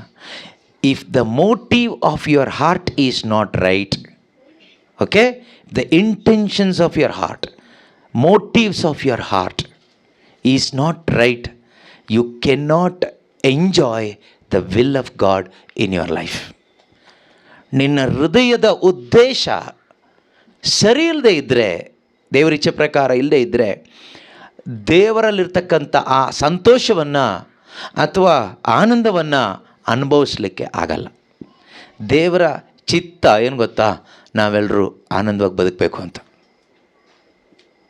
ನಾವು ಆಸೆ ಪಡೋದೇನು ಗೊತ್ತಾ? ನಾವು ಆಸೆ ಪಟ್ಟಿದ್ದೆಲ್ಲ ಸಿಕ್ಕಿದ್ರೆ ಆನಂದವಾಗಿ ಬದುಕ್ಬೋದು ಅಂತ. ಆದರೆ ಯೇಸುಕ್ರಿಸ್ತರ ಜೀವನ ನಮಗೆ ತೋರಿಸ್ಕೊಡುತ್ತೆ, ಅಪಸ್ತೋಲರ ಜೀವನ ನಮಗೆ ತೋರಿಸ್ಕೊಡುತ್ತೆ, ಮಾತೆ ಮರಿಯಳ ಜೀವನ ತೋರಿಸ್ಕೊಡುತ್ತೆ, ಜೋಸೆಫರ ಜೀವನ ತೋರಿಸ್ಕೊಡುತ್ತೆ, ಅಬ್ರಹಾಂ, ಇಸಾಕ್, ಯಾಕೋಬರ ಜೀವನ ತೋರಿಸ್ಕೊಡುತ್ತೆ, ಎಷ್ಟೋ ವಿಶ್ವಾಸಿಗಳ ಜೀವನ ನಮಗೆ ತೋರಿಸ್ಕೊಡುತ್ತೆ. ಏನೂ ಇಲ್ಲದೆ ಇದ್ದರು, ಸೆರೆಮನೆಯಲ್ಲಿ ಇದ್ದರು, ಬಟ್ಟೆ ಇಲ್ಲದೆ ಇದ್ದರು, ಕಷ್ಟ ಇದ್ದರು, ಆಪತ್ತುಗಳಿದ್ದರು, ಶತ್ರುಗಳಿದ್ದರು, ಮರಣ ಇದ್ದರು, ಏನೇ ಇದ್ದರೂ ಕೂಡ ನಮಗೆ ಸಂತೋಷವಾಗಿ ಸಂತೃಪ್ತಿಯಿಂದ ಬದುಕಲಿಕ್ಕೆ ಆಗುತ್ತೆ ಅನ್ನೋದನ್ನು ವಿಶ್ವಾಸಿಗಳು ಬದುಕಿ ತೋರಿಸ್ಕೊಟ್ಟವರು ಈ ಬೈಬಲ್ನಲ್ಲಿದ್ದಾರೆ. ನಾವು ಅವ್ರನ್ನ ನೋಡಿ ನಡೀತಾ ಇದ್ದೀವ? ಮನುಷ್ಯರನ್ನ ನೋಡಿ ನಡೀತಾ ಇದ್ದೀವ? ಪ್ರಪಂಚದಲ್ಲಿರ್ತಕ್ಕಂಥ ಅಕ್ಕಪಕ್ಕದ ಮನೆಯವ್ರನ್ನ ನೋಡಿದರೆ ಹಾಳಾಗಿ ಹೋಗ್ತೀವಿ. ಆ ಮನೆಯವ್ರನ್ನ, ಈ ಮನೆಯವ್ರನ್ನ, ಆ ಊರವ್ರನ್ನ, ಈ ಊರವ್ರನ್ನ, ಬಂಧು ಬಳಗದವ್ರನ್ನ ನೋಡಿ ನಡೆದ್ರೆ ನಾವು ಖಂಡಿತ ನರಕಕ್ಕೆ ಹೋಗೋ ಸಾಧ್ಯತೆ ಇದೆ. ನಾವು ನೋಡಬೇಕಾಗಿರೋದು ಈ ಪವಿತ್ರ ಬೈಬಲ್ ಪುಸ್ತಕದಲ್ಲಿ ವಿಶ್ವಾಸಿಗಳು ಎಂದು ದೇವರು ಗುರುತಿಸಿದ ಅನೇಕ ವಿಶ್ವಾಸಿಗಳಿದ್ದಾರೆ, ಅಪಸ್ತೋಲರಿದ್ದಾರೆ, ಯೇಸು ಕ್ರಿಸ್ತರಿದ್ದಾರೆ, ಯೇಸುವಿನ ತಾಯಿ ಮತ್ತೆ ಮರಿಯಮ್ಮರಿದ್ದಾರೆ. ಅವ್ರನ್ನ ನೋಡಿ ನಡಿಬೇಕು. ಅವರ ಜೀವನವನ್ನು ನೋಡಿ ಅವ್ರು ಯಾಕೆ ಆ ರೀತಿ ಬದುಕಿದ್ರು? ಅವ್ರು ನಮ್ಮ ಥರ ಮನುಷ್ಯರೇ ಅಲ್ವಾ? ಅವ್ರಿಗೆ ಆಸೆ ಇರಲಿಲ್ವಾ? ಇತ್ತು. ಮತ್ತೆ ಯಾಕೆ ಅದನ್ನೆಲ್ಲ ಬಿಟ್ಟು ಬದುಕಿದ್ರು? ಈಗ ನಾವು ಹೇಳ್ತೀವಿ, ಪ್ರತಿ ತಿಂಗಳು ಮೊದಲನೇ ಭಾನುವಾರ ನಾವು ಎಲ್ಲಿ ಧ್ಯಾನಕೂಟ ನಡೆಸ್ತೀವಿ? ವನಚಿನ್ನಪ್ಪ ಶ್ರೈನ್ನಲ್ಲಿ. ವನಚಿನ್ನಪ್ಪ ಯಾಕೆ ವನಕ್ಕೆ ಹೋದರು? ಅವ್ರಿಗೆ ಗತಿ ಇರಲಿಲ್ವಾ? ಅವರಿಗೇನೂ ಇರಲಿಲ್ವಾ? ಅವರಿಗೆ ತುಂಬ ಶ್ರೀಮಂತಿಕೆ ಇತ್ತು, ಆಸ್ತಿ ಪಾಸ್ತಿ ಇತ್ತು. ಆದರೆ ಅವರು ಅದನ್ನೆಲ್ಲ ತೊರೆದು ಬಿಟ್ಟು ಅವರು ಕಾಡಿಗೆ ಹೋದರು, ಮರುಭೂಮಿಯಲ್ಲಿ ಬದುಕಿದ್ರು. ಮೈ ಮೇಲೆ ಬಟ್ಟೆ ಕೂಡ ಇಲ್ಲ, ಒಂದು ಚರ್ಮವನ್ನು ಉಟ್ಕೊಂಡು ಬದುಕಿದ್ರು. ಯಾಕೆ ಬದುಕಿದ್ರು? ಆ ಕಾಡಲ್ಲಿ ಏನು ಸಿಗುತ್ತೋ ಅದನ್ನು ತಿನ್ಕೊಂಡು ಆ ಕಾಡಲ್ಲಿ ಬದುಕಿದ್ರು. ಅವರೊಬ್ಬ ಕ್ರೈಸ್ತ ವಿಶ್ವಾಸಿ, ಸೆಂಟ್ ಪಾಲ್ ದ ಹರ್ಮಿಟ್. ಯಾಕೆ ಆ ರೀತಿ ಅವರು ಬದುಕಿದ್ರು? ಅವ್ರಿಗೇನಾದರೂ ಬುದ್ಧಿ ಭ್ರಮಣೆ ಆಗಿತ್ತಾ? ಹುಚ್ಚೇನಾದರೂ ಹಿಡ್ದಿತ್ತಾ? ಇಲ್ಲ, ಮೈಂಡ್ ಸರಿ ಇತ್ತು ಅವರಿಗೆ, ಅದಕ್ಕೆ ಅವರು ಕಾಡಿಗೆ ಹೋಗಿತ್ತು. ನಮಗೆ ಮೈಂಡ್ ಸರಿ ಇಲ್ಲದೆ ಇರೋದ್ರಿಂದ ನಾವು ಇಲ್ಲೇ ಸೆಟ್ಲ್ ಆಗ್ಲಿಕ್ಕೆ ನೋಡ್ತಾ ಇದ್ದೀವಿ. ಅವ್ರಿಗೆ ತಲೆ ಸರಿ ಇತ್ತು ದೇವ್ರ ಪ್ರಕಾರ, ಅದಕ್ಕೆ ಅವರು ನೀವು ಇಲ್ಲೇ ಈ ರೀತಿ ತಿನ್ಕೊಂಡು ಕುಡ್ಕೊಂಡು ಮಜಾ ಮಾಡ್ಕೊಂಡು ಇಲ್ಲೇ ಇದ್ಬಿಡಿ, ನಾನು ಹೋಗ್ತೀನಿ, ಅಪ್ಪನ ಮನೆಗೆ ಹೋಗಬೇಕು, ಅಪ್ಪನ ಮನೆಗೆ ಇರೋ ದಾರಿ ನನಗೆ ಏಸು ತೋರಿಸ್ಕೊಟ್ಟಿದ್ದಾರೆ, ಅದು ಇಕ್ಕಟ್ಟಾದ ದಾರಿ, ನಾನು ಸ್ವಲ್ಪ ನಡೆದು ಹೋಗ್ಲಿಕ್ಕೆ ಟ್ರೈ ಮಾಡ್ತೀನಿ ಅಂತ ಹೇಳ್ಬಿಟ್ಟು ಎಲ್ಲ ಆಸ್ತಿ ಪಾಸ್ತಿ ನೀವೇ ಇಟ್ಕೊಳ್ಳಿ ಅಂತ ಕೊಟ್ಬಿಟ್ಟು ಕಾಡಿಗೆ ಹೋದರು. ನಾವು ಸಂತ ವನಚಿನ್ನಪ್ಪನವರ ಸ್ಮರಣೆ ಮಾಡಿ ಹಬ್ಬ ಎಲ್ಲ ಮಾಡ್ತೀವಿ. ಈ ವನಚಿನ್ನಪ್ಪನವ್ರನ್ನ ಏನಾದರೂ ಫಾಲೋ ಮಾಡ್ತಾಯಿದ್ದೀವ? ಅವಾಗೇನಾಯ್ತು? ನಾವು ಡಂಬಾಚಾರ ಮಾಡ್ದಂಗೆ ಆಯ್ತು, ನಾಟಕ ಮಾಡ್ದಂಗೆ ಆಯಿತು, ಬೂಟಾಟಿಕೆ ಮಾಡ್ದಂಗೆ ಆಯಿತು, ನಾಟಕ ಅಲ್ವಾ? ಜೀವನನೇ ನಾಟಕ ಆಗಿಬಿಟ್ಟಿದೆ.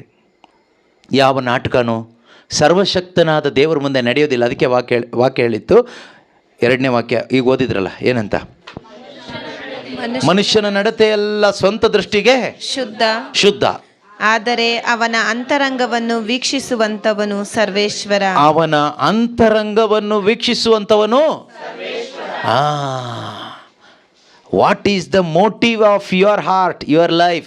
That is important. ನಿನ್ನ ಜೀವನದ, ನಿನ್ನ ಹೃದಯದ ಉದ್ದೇಶ ಏನು? ನಿನ್ನ ಜೀವನದ ಉದ್ದೇಶ ಏನು? ಅದು ತುಂಬ ಮುಖ್ಯ. ಅದಕ್ಕೆ ದೇವರು ಬೆಲೆ ಕೊಡ್ತಾರೆ. ನಿನ್ನ ಜೀವನದ ಉದ್ದೇಶ ಏನು? ಕ್ರೈಸ್ತ ವಿಶ್ವಾಸಿಯೇ, ನಿನ್ನ ಜೀವನದ ಉದ್ದೇಶ ಏನು? ನಿನ್ನ ಜೀವನದ ಉದ್ದೇಶ 100 ಉದ್ದೇಶ ಇಲ್ಲ, ಒಂದೇ ಉದ್ದೇಶ. 1 ತಿಮೋತಿ 6ನೇ ಅಧ್ಯಾಯ 12ನೇ ವಾಕ್ಯದಲ್ಲಿ ಏನು ಉದ್ದೇಶ ಇರಬೇಕು ಒಬ್ಬ ಕ್ರೈಸ್ತ ವಿಶ್ವಾಸಿಗೆ ಅಂತ ವಾಕ್ಯ ಹೇಳುತ್ತೆ, ದೇವರ ವಾಕ್ಯ ಹೇಳುತ್ತೆ. ಈ ಉದ್ದೇಶ ಅಲ್ಲದೆ ಬೇರೆ ಯಾವುದಾದ್ರೂ ಉದ್ದೇಶ ಇದ್ದರೆ ಅದೆಲ್ಲ ದುರುದ್ದೇಶನೇ.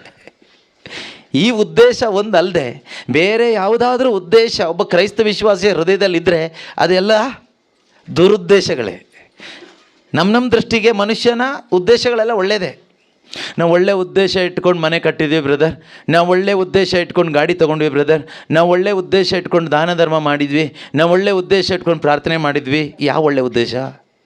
ನಾವು ಒಳ್ಳೆ ಉದ್ದೇಶ ಇಟ್ಕೊಂಡು ಅವ್ರನ್ನ ಮನೆ ಒಳಗಡೆ ಕರ್ಕೊಂಡ್ವಿ, ನಾವು ಒಳ್ಳೆ ಉದ್ದೇಶ ಇಟ್ಕೊಂಡು ಅವ್ರ ಜೊತೆಗೆ ಬಿಸ್ನೆಸ್ ಮಾಡಿದ್ವಿ, ನಾವು ಒಳ್ಳೆ ಉದ್ದೇಶ ಇಟ್ಕೊಂಡು ಮದುವೆ ಆದ್ವಿ. ನಾವು ಒಳ್ಳೆ ಉದ್ದೇಶ, ಯಾವ ಒಳ್ಳೆ ಉದ್ದೇಶ? ಅದೆಲ್ಲ ನಿನ್ನ ಉದ್ದೇಶಗಳು. ಇದು ಯಾವುದು ದೇವ್ರ ಲೆಕ್ಕಕ್ಕೆ ಬರಲ್ಲ, ಆಯಿತಾ?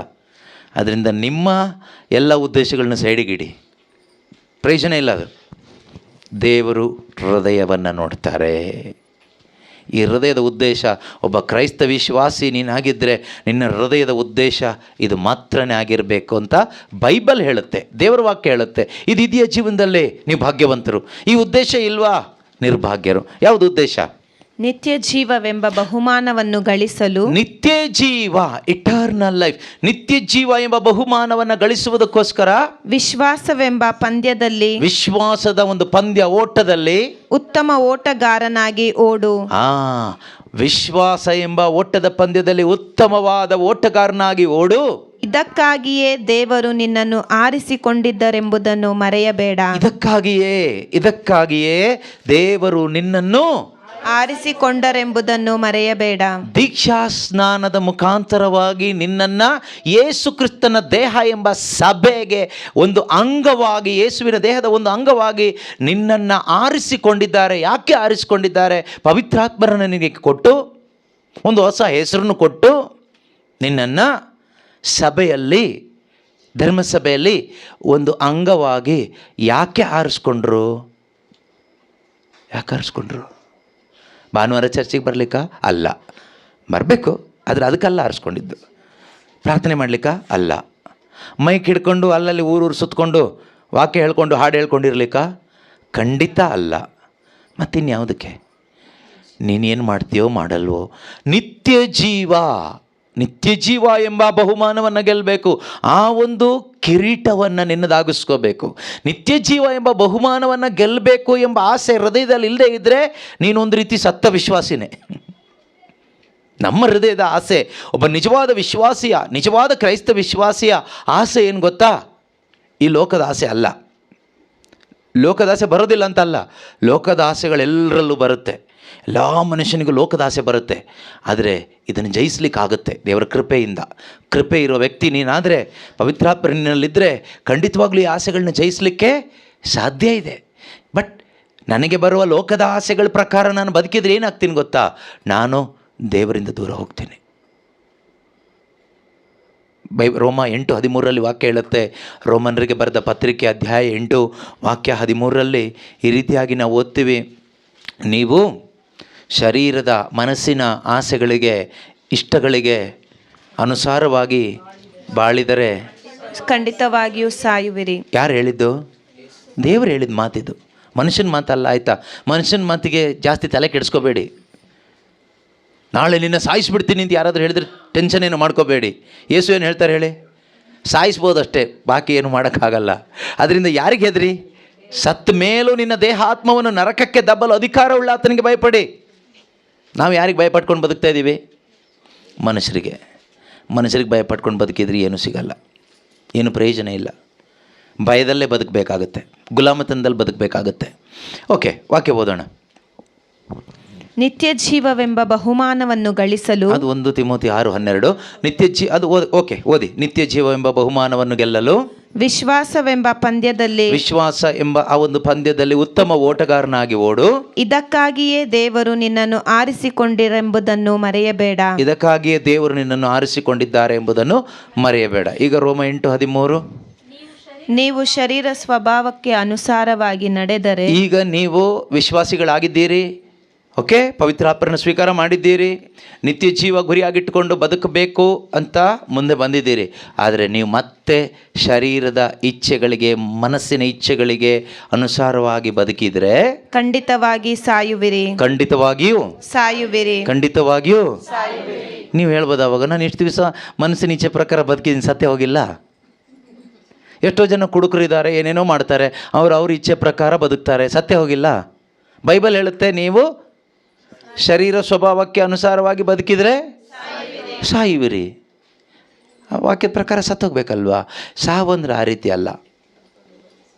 ಸಾವಂದ್ರೆ ಏನು ಗೊತ್ತಾ, ನೀವು ದೇವರಿಂದ ದೂರ ಹೋಗ್ತೀರಿ ಅಂತ, ನೀವು ದೇವರ ಸಂಬಂಧ ಇಲ್ಲದವರಾಗ್ತೀರಿ ಅಂತ. ಒಬ್ಬ ಮನುಷ್ಯನಿಗೆ ಎರಡು ರೀತಿ ಸಂಬಂಧದಲ್ಲಿ ಬದುಕ್ಬೋದು. ಒಂದು ದೇವರ ಸಂಬಂಧ, ಇಲ್ಲ ಪಿಶಾಚಿ ಸಂಬಂಧ. ನೀವು ಯಾವ ಸಂಬಂಧದಲ್ಲಿ ಇದ್ದೀರಿ ಅನ್ನೋದು ನಿಮ್ಮ ಜೀವನ ತೋರಿಸ್ಕೊಡುತ್ತೆ. ನೀವು ಯಾರ ಸಂಬಂಧದಲ್ಲಿ ಇದ್ದೀರಿ ಅನ್ನೋದು ನಿಮ್ಮ ಜೀವನದಿಂದ ಗೊತ್ತಾಗುತ್ತೆ. ನಿಮ್ಮ ಜೀವನದಲ್ಲಿ ಪ್ರೀತಿ ಇದೆಯಾ, ನಿಮ್ಮ ಜೀವನದಲ್ಲಿ ಕ್ಷಮೆ ಇದೆಯಾ, ನಿಮ್ಮ ಜೀವನದಲ್ಲಿ ಪರಮಾನಂದ ಇದೆಯಾ, ನಿಮ್ಮ ಜೀವನದಲ್ಲಿ ಶಾಂತಿ ಸಮಾಧಾನ ಇದೆಯಾ, ನೀವು ದೇವರ ಸಂಬಂಧದಲ್ಲಿದ್ದೀರಿ. ನಿಮ್ಮ ಹೃದಯದಲ್ಲಿ ದ್ವೇಷ ಇದೆಯಾ, ಹೊಟ್ಟೆ ಕಿಚ್ಚಿದೆಯಾ, ಲೋಕದ ಹಣದ ವ್ಯಾಮೋಹ ಇದೆಯಾ, ಹಗೆತನ ಇದೆಯಾ, ಪಿಶಾಚಿ ಸಂಬಂಧದಲ್ಲಿದ್ದೀರಿ. ಆದರೆ ದೇವರು ಯಾರನ್ನು ಹುಡ್ಕೊಂಡು ಬಂದಿದ್ದು ಗೊತ್ತಾ? ಪಿಶಾಚಿ ಸಂಬಂಧದಲ್ಲಿ ದೇವರಿಂದ ದೂರ ಆಗಿರುವ ಎಲ್ಲರನ್ನ ಹುಡುಕಿಕೊಂಡು ಯೇಸು ಕ್ರಿಸ್ತರು ಬಂದರು. ಯಾಕೆ ಅಂದರೆ ಅವರನ್ನ ತನ್ನ ಸಂಬಂಧಕ್ಕೆ ಕರ್ಕೊಳ್ಳಿಕ್ಕೋಸ್ಕರ. ಅದಕ್ಕೆ ಯೇಸು ಹೇಳಿದ್ದು, ಬನ್ನಿರಿ, ಪಾಪಕ್ಕೆ ವಿಮುಖರಾಗಿ ಶುಭ ಸಂದೇಶದಲ್ಲಿ ವಿಶ್ವಾಸ ಇಡಿ, ದೇವರ ಕಡೆಗೆ ತಿರುಗಿಕೊಳ್ಳಿರಿ. ಭಾರ ಹೊತ್ತಿರುವ, ಬಳಲಿ ಬೆಂಡಾಗಿರುವ ಸಕಲ ಜನರೇ, ನಾನು ನಿಮ್ಮನ್ನು ಹುಡುಕೊಂಡೇ ಬಂದಿರೋದು. ನಾನು ನೀತಿವಂತರನ್ನು ಹುಡ್ಕೊಂಡಲ್ಲ ಬಂದಿರೋದು, ಅನೀತಿವಂತರನ್ನು ಹುಡುಕಿಕೊಂಡು ಬಂದಿರೋದು. ನಾನು ಒಳ್ಳೆಯವ್ರನ್ನೆಲ್ಲ ಹುಡ್ಕೊಂಡು ಬಂದಿರೋದು, ಕೆಟ್ಟವ್ರನ್ನ ಹುಡುಕಿಕೊಂಡು ಬಂದಿರೋದು. ಯಾಕೆ ಅಂದರೆ ನಿಮ್ಮನ್ನು ಸರಿ ಮಾಡಲಿಕ್ಕೆ, ನಿಮ್ಮನ್ನು ಒಳ್ಳೆಯವ್ರನ್ನಾಗಿ ಮಾಡಲಿಕ್ಕೆ, ನಿಮ್ಮನ್ನು ನೀತಿವಂತರನ್ನಾಗಿ ಮಾಡಲಿಕ್ಕೆ, ನಿಮ್ಮನ್ನು ಪರಿಶುದ್ಧರನ್ನಾಗಿ ಮಾಡಲಿಕ್ಕೆ. ಬನ್ನಿ ನನ್ನ ಬಳಿಗೆ ಅಂತ ಯೇಸು ಕರೀತಾ ಇದ್ದಾರೆ. ಆದರೆ ನಾನು ಸರಿ ಇದ್ದೀನಿ, ನೀನು ಹೋಗಪ್ಪ ಅಂದರೆ ಅವ್ರು ಹೋಗ್ತಾರೆ. ಸ್ವಾಮಿ ನನ್ನ ಮೇಲೆ ಕರುಣೆ ತೋರಿ, ನನ್ನ ಪಾಪಾತ್ಮ ಎಂದು ಅಡ್ಡ ಬೀಳೋದಾದರೆ ಕೃಪೆಯಿಂದ ಅವರು ನಿನ್ನನ್ನು ಮೇಲಕ್ಕೆತ್ತಿ ಅವರ ರಕ್ತದಿಂದ ನಿನ್ನನ್ನು ತೊಳೆದು ಅವರ ಪ್ರೀತಿಯಿಂದ ನಮ್ಮನ್ನು ತುಂಬಿಸಿ ನೀತಿವಂತರನ್ನಾಗಿ ಮಾಡ್ತಾರೆ, ಪರಿಶುದ್ಧರನ್ನಾಗಿ ಮಾಡ್ತಾರೆ. ಅವರು ಸ್ವೀಕಾರ ಮಾಡ್ತಾರೆ. ಯೇಸು ಕ್ರಿಸ್ತರು ತಳ್ಳಿ ಬಿಡುವ ದೇವರಲ್ಲ, ತಳ್ಳಲ್ಪಟ್ಟವರನ್ನು ಸ್ವೀಕಾರ ಮಾಡುವಂಥ ದೇವರು. ನಿಮ್ಮನ್ನು ಪ್ರಪಂಚ ತಳ್ಬೋದು, ಲೋಕ ತಳ್ಬೋದು, ಆದರೆ ನೀನು ಪಶ್ಚಾತ್ತಾಪ ಪಟ್ಟು ಯೇಸುವಿನಲ್ಲಿ ವಿಶ್ವಾಸ ಇಟ್ಟು ಬರುವಾಗ ಯೇಸು ಸ್ವಾಮಿ ಏನು ಮಾಡ್ತಾರೆ ಗೊತ್ತಾ? ತಳ್ಳಲ್ಪಟ್ಟ ಪ್ರತಿಯೊಬ್ಬರನ್ನು ಸ್ವೀಕಾರ ಮಾಡ್ತಾರೆ, ಆಕ್ಸೆಪ್ಟ್ ಮಾಡ್ತಾರೆ. ಲೋಕ ನಮ್ಮನ್ನು ಸ್ವೀಕಾರ ಮಾಡಬೇಕಾದ್ರೆ ಮಸ್ಕ ಹೊಡಿತಾ ಇರಬೇಕು. ಮನುಷ್ಯರು ನಮ್ಮನ್ನು ಒಪ್ಕೋಬೇಕಾದ್ರೆ ಅವ್ರ ಇಚ್ಛೆ ಪ್ರಕಾರ ಬದುಕಬೇಕು. ನೀವು ಯಾವುದೇ ಸಂಬಂಧದಲ್ಲಿ ತಗೊಳ್ಳಿ, ಗಂಡ ಹೆಂಡತಿ ಸಂಬಂಧದಲ್ಲೇ ತಗೊಳ್ಳಿ, ಗಂಡ ಹೆಂಡತಿ ಗಂಡನ ಒಪ್ಕೋಬೇಕಾದ್ರೆ ಇವ್ರ ಇಚ್ಛೆ ಪ್ರಕಾರ ಅವ್ರು ಬದುಕಬೇಕು, ಅವ್ರ ಇಚ್ಛೆ ಪ್ರಕಾರ ಇವ್ರು ಬದುಕಬೇಕು. ಪ್ರಾಮಾಣಿಕವಾಗಿ ಬದುಕೋಕ್ಕೆ ಯಾರಿಗೂ ಆಗೋದಿಲ್ಲ, ನಾಟಕ ಮಾಡಿಕೊಂಡೇ ಬದುಕಬೇಕಾಗತ್ತೆ. ಯಾಕೆ ಅಂದರೆ ಈ ಪ್ರಾಮಾಣಿಕತೆ ಅನ್ನೋದು ಮನುಷ್ಯನಿಂದ ಬರಲ್ಲ. ಇದು ಬರೋದು ರೈಚಸ್ನೆಸ್ ಆಫ್ ಗಾಡ್, ದೇವರ ಸ್ವಭಾವ. ಇದು ನಮ್ಮೊಳಗಡೆ ಆ ಸ್ವಭಾವ ಇದ್ರೆ ಬರುತ್ತೆ. ನಮ್ಮೊಳಗಡೆ ನಮ್ಮದೇ ಆದ ನೀತಿ ಇರುವಾಗ, ನಮ್ಮದೇ ಸ್ವಭಾವ ಇರುವಾಗ ನಾವು ನಾಟಕ ಮಾಡ್ಕೊಂಡು ಮಾತ್ರ ಬದುಕಲಿಕ್ಕಾಗುತ್ತೆ. ಯಾವಾಗ ನಮ್ಮೊಳಗಡೆ ಕ್ರಿಸ್ತನ ನೀತಿ ಬರ್ತದೆಯೋ ಆಗ ಈ ನಾಟಕ ಎಲ್ಲ ರೆಡ್ಯೂಸ್ ಆಗುತ್ತೆ. ಇದನ್ನು ಅವಾಯ್ಡ್ ಮಾಡ್ಬೋದು, ಇಲ್ಲದೇ ಇದ್ದರೆ ಅವಾಯ್ಡ್ ಮಾಡೋಕ್ಕೆ ಆಗೋದಿಲ್ಲ ನಮ್ಮ ಕೈಲಿ. ಅದರಿಂದ ಇಲ್ಲಿ ವಾಕ್ಯದ ಅರ್ಥ, ನಾವು ಶರೀರ ಸ್ವಭಾವಕ್ಕೆ ಅನುಸಾರವಾಗಿ ಜೀವಿಸಿದರೆ ಖಂಡಿತ ಸಾಯುವಿರಿ. ಆದರೆ ಸಾಯುವಿರಿ ಅಂದರೆ ಏನರ್ಥ? ದೇವರಿಂದ ದೂರ ಹೋಗ್ತೀರಿ, ದೇವ್ರ ಸಂಬಂಧ ಇಲ್ಲದವರಾಗಿ ಬದುಕ್ತೀರಿ. ಪ್ರಾರ್ಥನೆ ಮಾಡ್ತೀವಿ, ಆದರೆ ದೇವ್ರ ಸಂಬಂಧ ಇರೋದಿಲ್ಲ. ಎಷ್ಟೋ ಕುಟುಂಬಗಳಲ್ಲಿ ಕೆಲವರು ಇರ್ತಾರಲ್ವ, ಗಂಡ ಹೆಂಡತಿ ಒಟ್ಟಿಗೆ ಇರ್ತಾರೆ, ಆದರೆ ಒಂದು ಸಂಬಂಧ ಇರೋದಿಲ್ಲ, ಹಾರ್ಟ್ ಟು ಹಾರ್ಟ್ ಸಂಬಂಧ ಇರೋದಿಲ್ಲ, ಒಂದು ಅನ್ಯೋನ್ಯತೆ ಇರೋದೇ ಇಲ್ಲ. ಒಟ್ಟಿಗೆ ಇರ್ತಾರೆ, ತಂದೆ ತಾಯಿ ಮಕ್ಕಳು ಒಂದೇ ಕುಟುಂಬದಲ್ಲಿ ಇರ್ತಾರೆ, ಆದರೆ ಒಂದು ಸಂಬಂಧ ಇರೋದಿಲ್ಲ, ಅನ್ಯೋನ್ಯತೆ ಇರೋದಿಲ್ಲ. ಏನು ಪ್ರಯೋಜನ ಅಲ್ವಾ? ಹಾಗೆಯೇ ನಾವು ಕೂಡ ಪ್ರಾರ್ಥನೆ ಮಾಡ್ತೀವಿ, ಚರ್ಚಿಗೆ ಹೋಗ್ತೀವಿ, ಬೈಬಲ್ ಓದ್ತೀವಿ, ಹಲ್ಲೆಲೂಯಾ, ಪ್ರೈಸ್ ಲಾರ್ಡ್ ಎಲ್ಲ ಇರುತ್ತೆ, ಸಂಬಂಧ ಇರೋದಿಲ್ಲ. ಎಲ್ಲದಕ್ಕಿಂತ ಮುಖ್ಯ ಸಂಬಂಧ. ಆ ಒಂದು ದೇವರ ಜೊತೆಗಿನ ರಿಲೇಷನ್ಶಿಪ್ ಈಸ್ ವೆರಿ ಇಂಪಾರ್ಟೆಂಟ್. ಇದೇ ಸಾವು. ಆದಾಮನಿಗೆ ದೇವರು ಹೇಳ್ತಾರೆ, ನೀನು ಈ ಮರದ ಹಣ್ಣು ತಿಂದರೆ ಏನಾಗ್ತೀಯಾ? ಬೈಬಲ್ ಹೇಳುತ್ತೆ ಆದಾಮನು 900 ಚಿಲ್ಲರೆ ವರ್ಷ ಬದುಕಿದ್ನಂತೆ. ಆದಾಮ ಎಷ್ಟು ವರ್ಷ ಬದುಕಿದ? ಹಣ್ಣು ತಿಂದ ಮೇಲೆ 920, 70, 30 ಎಷ್ಟೋ ಬದುಕದ. ಸುಮಾರು 1000 ವರ್ಷ ಅಷ್ಟು ಬದುಕದ, ಸತ್ತೇ ಇಲ್ಲ. ದೇವರು ಹೇಳಿದ್ರು ಈ ಹಣ್ಣು ತಿಂದರೆ. ಹಾಗಾದರೆ ಸಾವು ಅನ್ನೋದು ದೇವರಿಂದ ದೂರ ಆಗುವ ಜೀವನನೇ ಸಾವು. ದೇವರ ಸಂಬಂಧ ಕಟ್ಟಾಗೋದೇ ಸಾವು.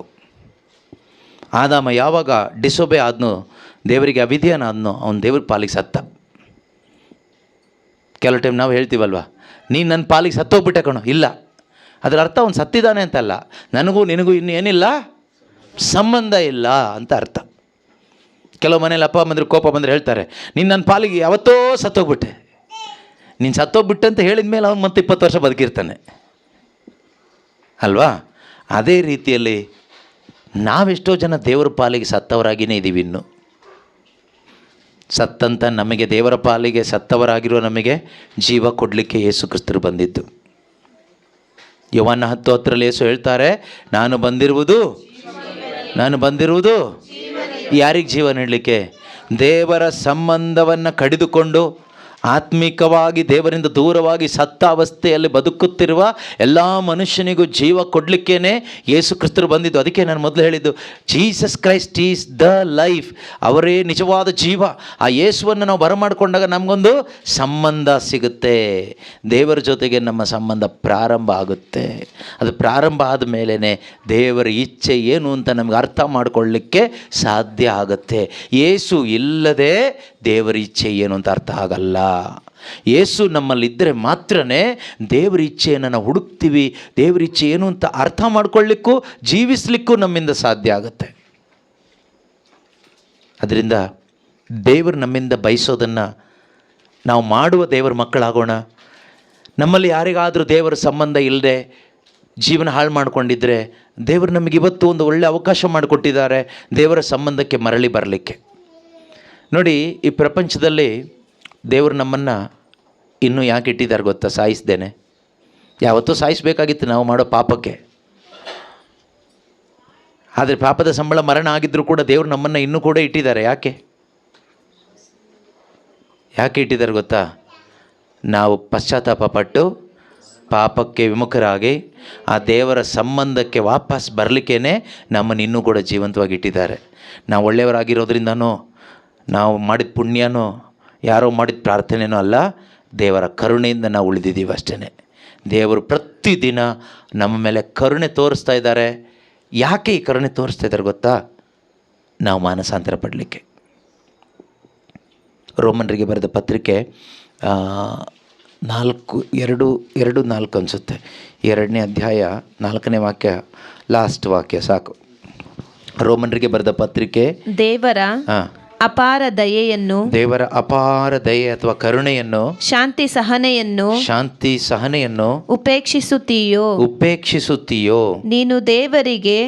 ನೀನು ದೇವರಿಗೆ ಅಭಿಮುಖನಾಗಬೇಕೆಂಬ ಉದ್ದೇಶದಿಂದಲೇ, ನೀನು ದೇವರಿಗೆ ಅಭಿಮುಖನಾಗಬೇಕು, ದೇವರ ಕಡೆಗೆ ತಿರುಗಬೇಕು ಎಂಬ ಉದ್ದೇಶದಿಂದಲೇ ಅವರು ನಿನ್ನ ಮೇಲೆ ಅಷ್ಟು ದಯೆ ದಾಕ್ಷಿಣ್ಯದಿಂದ ಇದ್ದಾರೆ ಎಂಬುದು ನಿನಗೆ ತಿಳಿಯದು. ಯಾಕೆ ದೇವರು ನಮ್ಮನ್ನು ಇನ್ನೂ ದಯೆ ದಾಕ್ಷಿಣ್ಯದಿಂದ ಊಟ ಕೊಟ್ಟು, ಬಟ್ಟೆ ಕೊಟ್ಟು, ಸೌಖ್ಯ ಕೊಟ್ಟು, ಆಶೀರ್ವಾದ ಕೊಟ್ಟು, ಅದ್ಭುತಗಳನ್ನ ಮಾಡಿ ನಮ್ಮನ್ನು ಇನ್ನೂ ನಡೆಸ್ತಾ ಇದ್ದಾರೆ, ಇನ್ನೂ ಜೀವಂತವಾಗಿ ಇರಿಸಿದ್ದಾರೆ. ಕೆಲವು ಟೈಮ್ ನಮ್ಗೆ ಅನಿಸುತ್ತೆ, ನೋಡಿ ಆ ಮನೆಯವರು ಎಷ್ಟು ಕೆಟ್ಟವರು ಆದರೂ, ಎಷ್ಟು ಕೊಲೆ ಮಾಡಿದ್ದಾರೆ, ಮೋಸ ಮಾಡಿದ್ದಾರೆ, ಆದರೂ ಚೆನ್ನಾಗಿಟ್ಟಿದ್ದಾರೆ ದೇವರು ಅಂತ ನಮ್ಗನ್ಸುತ್ತೆ. ಯಾಕೆ ಇಟ್ಟಿರ್ಬೋದು ಹೇಳಿ ನೋಡೋಣ? ಅವನಿಗಾಗಿಯೂ ಯೇಸು ಸತ್ತಿದ್ದಾರೆ, ಆತನು ರಕ್ಷಣೆ ಹೊಂದಬೇಕು, ಅದಕ್ಕೆ ದೇವರು ಇಟ್ಟಿದ್ದಾರೆ. ಅವನಿಗೂ ಚಾನ್ಸ್ ಕೊಟ್ಟಿದ್ದಾರೆ ಸಾಯೋ ತನಕ. ಇವತ್ತಲ್ಲ ನಾಳೆ ಅವನು ಕೂಡ ಶುಭ ಸಂದೇಶವನ್ನು ಆಲಿಸಿ ಯೇಸು ಕೊಟ್ಟ ಈ ರಕ್ಷಣೆ ಪಡ್ಕೋಬೇಕು ಎಂದು ದೇವರು ಅವನ ಮೇಲೆ ಕರುಣೆ ತೋರಿದ್ದಾರೆ. ನಮಗನ್ಸುತ್ತೆ, ದೇವರು ಅವ್ರನ್ನೆಲ್ಲ ಯಾಕೆ ಉಳಿಸಿದ್ದಾರೆ, ಕರ್ಕೊಬೋದಾಗಿತ್ತಲ್ಲ. ನನ್ನಂಥ ಒಳ್ಳೆಯವನಿಗೆ ಇಷ್ಟು ಕಷ್ಟ ಕೊಟ್ಟು ದೇವ್ರು ಹಿಂಸೆ ಕೊಡೋದ್ರ ಬದಲು ಅಲ್ಲಂಥ ಕೆಟ್ಟವು ನಮ್ಮನಿದ್ದಾನೆ, ಅವನು ಸಾಯಿಸ್ಬೋದಾಗಿತ್ತು ಅಂತ ನಮ್ಗನ್ಸುತ್ತೆ. ಅದು ಯಾಕೆ ಅಂದರೆ ನಾವೆಂಥ ಕೆಟ್ಟವರು ಅಂತ ನಮಗೆ ಗೊತ್ತಿಲ್ಲದೆ ಇರೋದ್ರಿಂದ. ದೇವ್ರ ಮುಂದೆ ನಿಂತ್ಕೊಂಡಾಗ ಇಬ್ಬರು ತೂಕ ಹಾಕ್ಬಿಟ್ರೆ ಇಬ್ಬರು ಸೇಮ್ ಬರ್ತೀವಿ ತಕ್ಕಡಿಯಲ್ಲಿ. ನಮ್ಮ ತಕ್ಕಡಿಲಿ ತೂಕ ಹಾಕಿದಾಗ ಅವನು ಎಲ್ಲೋ ಇರ್ತಾನೆ, ನಾವೆಲ್ಲೋ ಇರ್ತೀವಿ. ಅದಕ್ಕೆ ವಾಕ್ಯ ಹೇಳಿದ್ದು, ನಮ್ಮ ಲೆಕ್ಕಾಚಾರದಂತೆ ಅಲ್ಲ ದೇವ್ರ ಲೆಕ್ಕಾಚಾರ. ದೇವ್ರ ಲೆಕ್ಕಾಚಾರನೇ ಬೇರೆ, ನಮ್ಮ ಲೆಕ್ಕಾಚಾರನೇ ಬೇರೆ. ದೇವರು ಯಾಕೆ ಇಷ್ಟೊಂದು ಸಹನೆಯಿಂದ ಇದ್ದಾರೆ ಅಂದರೆ, do you despise the riches of his kindness? ದೇವರ ಅಪಾರ ದಯೆಯನ್ನು, ಶಾಂತಿಯನ್ನು ಉಪೇಕ್ಷಿಸ್ತೀಯಾ? ವಿರೋಧ ಮಾಡ್ತೀಯ ನೀನು ದೇವರಿಗೆ ಅಭಿಮುಖನಾಗಬೇಕೆಂಬ ಉದ್ದೇಶದಿಂದಲೇ, ಬೇರೆ ಏನೂ ಇಲ್ಲ. ನೀನು ದೇವರ ಕಡೆಗೆ ತಿರುಗಬೇಕು, ದೇವರ ಮಗನಾಗಬೇಕು, ದೇವರ ಸಾನ್ನಿಧ್ಯಕ್ಕೆ ಬರಬೇಕು, ಪವಿತ್ರಾತ್ಮನ ಶಕ್ತಿಯಿಂದ ತುಂಬಲ್ಪಟ್ಟವನಾಗಿ ಒಂದು ಪರಿಶುದ್ಧವಾದ ಜೀವನ, ಸಾಕ್ಷಿ ಜೀವನ, ದೇವರ ಮಹಿಮೆಗಾಗಿ ಬದುಕಬೇಕು. ಬೇರೆ ಏನಿಲ್ಲ ಕೆಲಸ, ಬೇರೆ ಏನಿದೆ ಕೆಲಸ? ನಾವಿವತ್ತು ಕೆಲಸ ಕೆಲಸ ಕೆಲಸ ಕೆಲಸ ಅಂತ ಓಡ್ತೀವಿ, ಕೆಲಸ ಮಾಡ್ತೀವಿ, ದುಡಿತೀವಿ, ಎಲ್ಲ ಮಾಡ್ತೀವಿ, ಒಂದಿನ ಸತ್ತು ಹೋಗ್ತೀವಿ. ಏನಕ್ಕೆ ಅಷ್ಟೊಂದು ಕೆಲಸ ಮಾಡೋದು? ಬೈಬಲ್ ಹೇಳುತ್ತೆ ನಮ್ಗೆ ಊಟ ಬಟ್ಟೆ ಇದ್ರೆ ಅಷ್ಟೇ ಸಾಕಂತ ಹೇಳುತ್ತೆ. ಅದಕ್ಕಾಗಿ ಕೆಲಸ ಮಾಡಬೇಕು, ಸೋಂಬೇರಿಗಳಾಗಿರಬಾರ್ದು. ಇದು ಅದಕ್ಕಾಗಿ ಅಲ್ವಲ್ಲ, ನಾವು ಇನ್ನೊಬ್ಬರ ಥರ ಆಗಬೇಕು ಅಂತ ನಾವು ಕೆಲಸ ಮಾಡೋದು, ನಾವು ದುಡಿತಾ ಇರೋದು.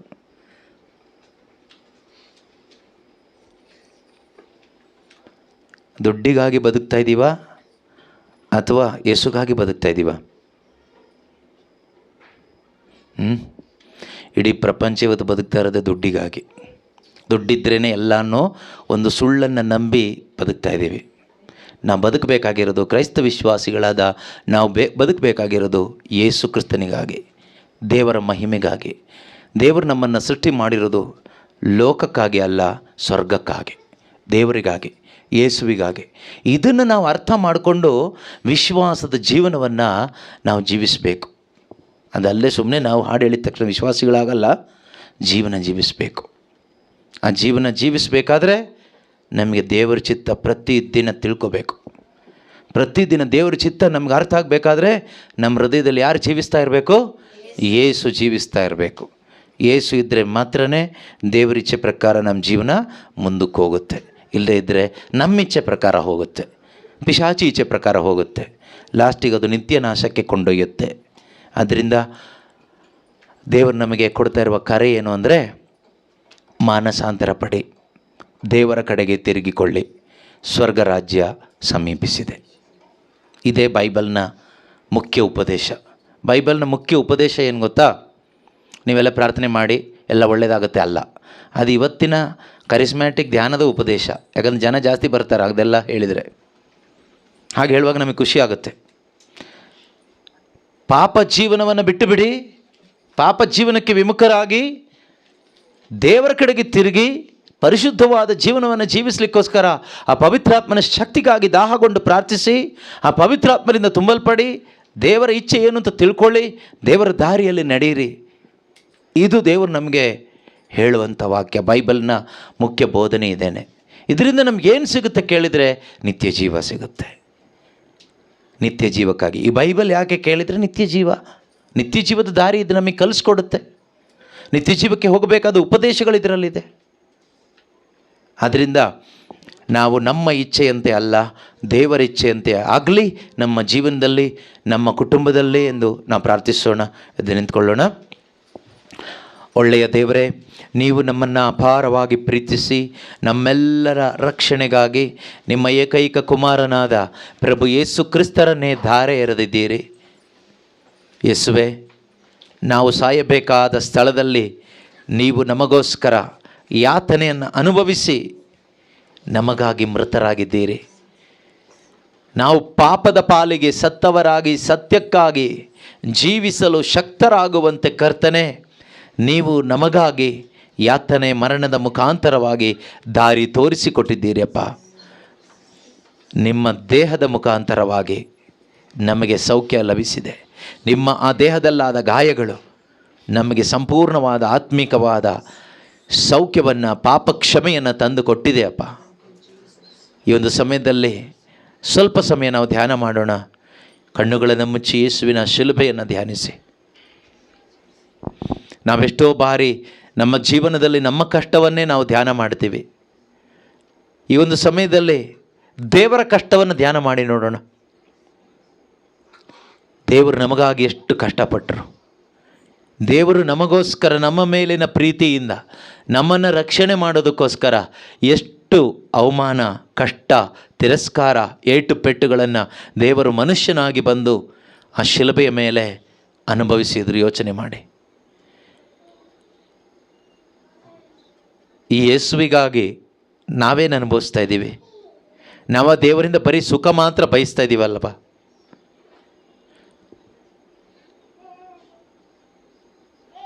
ಸ್ವರ್ಗವನ್ನೇ ಬಿಟ್ಟು ಈ ಭೂಮಿಗೆ ಮನುಷ್ಯನಾಗಿ ಯೇಸು ಬಂದರು ನಿನಗೋಸ್ಕರ. ಮನುಷ್ಯನಾಗಿ 33 ವರ್ಷಗಳು ಈ ಲೋಕದಲ್ಲಿ ಜೀವಿಸಿದರು ನಿನಗೋಸ್ಕರ. ಸ್ಥಾನಿಕ ಯೋವಾನನಿಂದ ಸ್ನಾನ ದೀಕ್ಷೆಯನ್ನು ಪಡೆದುಕೊಂಡರು ನಿನಗೋಸ್ಕರ. ಮುಖ್ಯ ಯಾಜಕರಿಂದಲೂ ಅಧಿಕಾರಿಗಳಿಂದಲೂ ಫರಿಸಾಯರಿಂದಲೂ ಧರ್ಮಶಾಸ್ತ್ರಿಗಳಿಂದಲೂ ತಿರಸ್ಕೃತನಾದರೂ ನಿನಗೋಸ್ಕರ.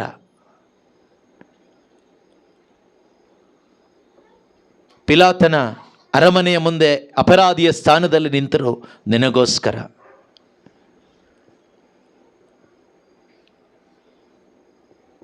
ಚಾಟಿ ಏಟುಗಳನ್ನು ಹೊಡೆಸಿಕೊಂಡ್ರು ನಿನಗೋಸ್ಕರ. ಮುಳ್ಳಿನ ಕಿರೀಟವನ್ನು ಧರಿಸಿಕೊಂಡ್ರು ನಿನಗೋಸ್ಕರ. ನಗ್ನರಾದರು ನಿನಗೋಸ್ಕರ. ಶಿಲುಬೆಯ ಮೇಲೆ ಜಡಿಯಲ್ಪಟ್ಟರು ನಿನಗೋಸ್ಕರ. ತನ್ನ ಕೊನೆಯ ತೊಟ್ಟು ರಕ್ತವನ್ನು ಚೆಲ್ಲಿದರು ನಿನಗೋಸ್ಕರ. ಆತನ ಬಾಸುಂಡೆಗಳು ನಿನಗೋಸ್ಕರ. ಆತನ ಮುರಿಯಲ್ಪಟ್ಟ ದೇಹ, ಜಜ್ಜಲ್ಪಟ್ಟ ಶರೀರ ನಿನಗೋಸ್ಕರ. ಸುರಿಯಲ್ಪಟ್ಟ ರಕ್ತ ನಿನಗೋಸ್ಕರ. ಲೋಕದ ಪಾಪ ಶಾಪ ಹೊತ್ತಿದ್ದು ನಿನಗೋಸ್ಕರ.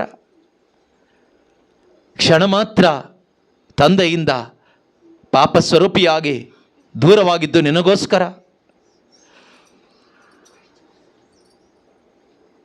ಪಿತನೇ, ಇವರು ಏನು ಮಾಡುತ್ತಿದ್ದಾರೋ ಇವರನ್ನು ಕ್ಷಮಿಸಿರಿ, ಇವರು ಅರಿಯರು ಏನು ಮಾಡುತ್ತಿದ್ದಾರೆಂದು ಅರಿಯರು, ಇವರನ್ನು ಕ್ಷಮಿಸಿರಿ ಎಂದು ಪ್ರಾರ್ಥಿಸಿದ್ದು ನಿನಗೋಸ್ಕರ. ಪಿತನೇ, ನನಗೆ ದಾಹವಾಗಿದೆ ಎಂದು ನುಡಿದಿದ್ದು ನಿನಗೋಸ್ಕರ. ನನ್ನ ದೇವರೇ, ನನ್ನ ದೇವರೇ, ನನ್ನನ್ನೇಕೆ ಕೈ ಬಿಟ್ಟಿದ್ದೀರಿ ಎಂದು ಹೇಳಿದ್ದು ನಿನಗೋಸ್ಕರ. ಈಗೋ ನನ್ನ ಆತ್ಮವನ್ನು ನಿಮಗೆ ಒಪ್ಪಿಸ್ತೇನೆ ಎಂದು ಹೇಳಿದ್ದು ನಿನಗೋಸ್ಕರ. ಪಾತಾಳಕ್ಕೆ ಇಳಿದಿದ್ದು ನಿನಗೋಸ್ಕರ. ಮೂರನೇ ದಿನ ಮೃತ್ಯುವನ್ನು ಜಯಿಸಿ ಬಂದಿದ್ದು ನಿನಗೋಸ್ಕರ. ಸ್ವರ್ಗಕ್ಕೆ ಏರಿ ಹೋಗಿದ್ದು ನಿನಗೋಸ್ಕರ. ಪಿತದೇವರ ಬಲಪಾರ್ಶ್ವದಲ್ಲಿ ಭಿನ್ನಯಿಸ್ತಾ ಇರುವುದು ನಿನಗೋಸ್ಕರ. ಪವಿತ್ರಾತ್ಮರನ್ನು ಧರೆಗೆ ಕಳುಹಿಸಿ ಕೊಟ್ಟಿದ್ದು ನಿನಗೋಸ್ಕರ. ಯೇಸು ಕ್ರಿಸ್ತರು ಮತ್ತೆ ಮರಳಿ ಬರುವುದು ನಿನಗೋಸ್ಕರ. ಇಷ್ಟೆಲ್ಲ ನಿನಗೋಸ್ಕರ ಮಾಡುವ ಆ ಯೇಸು ಕ್ರಿಸ್ತನಿಗೋಸ್ಕರ ನಿನ್ನಿಂದ ಏನು ಮಾಡಲು ಸಾಧ್ಯ?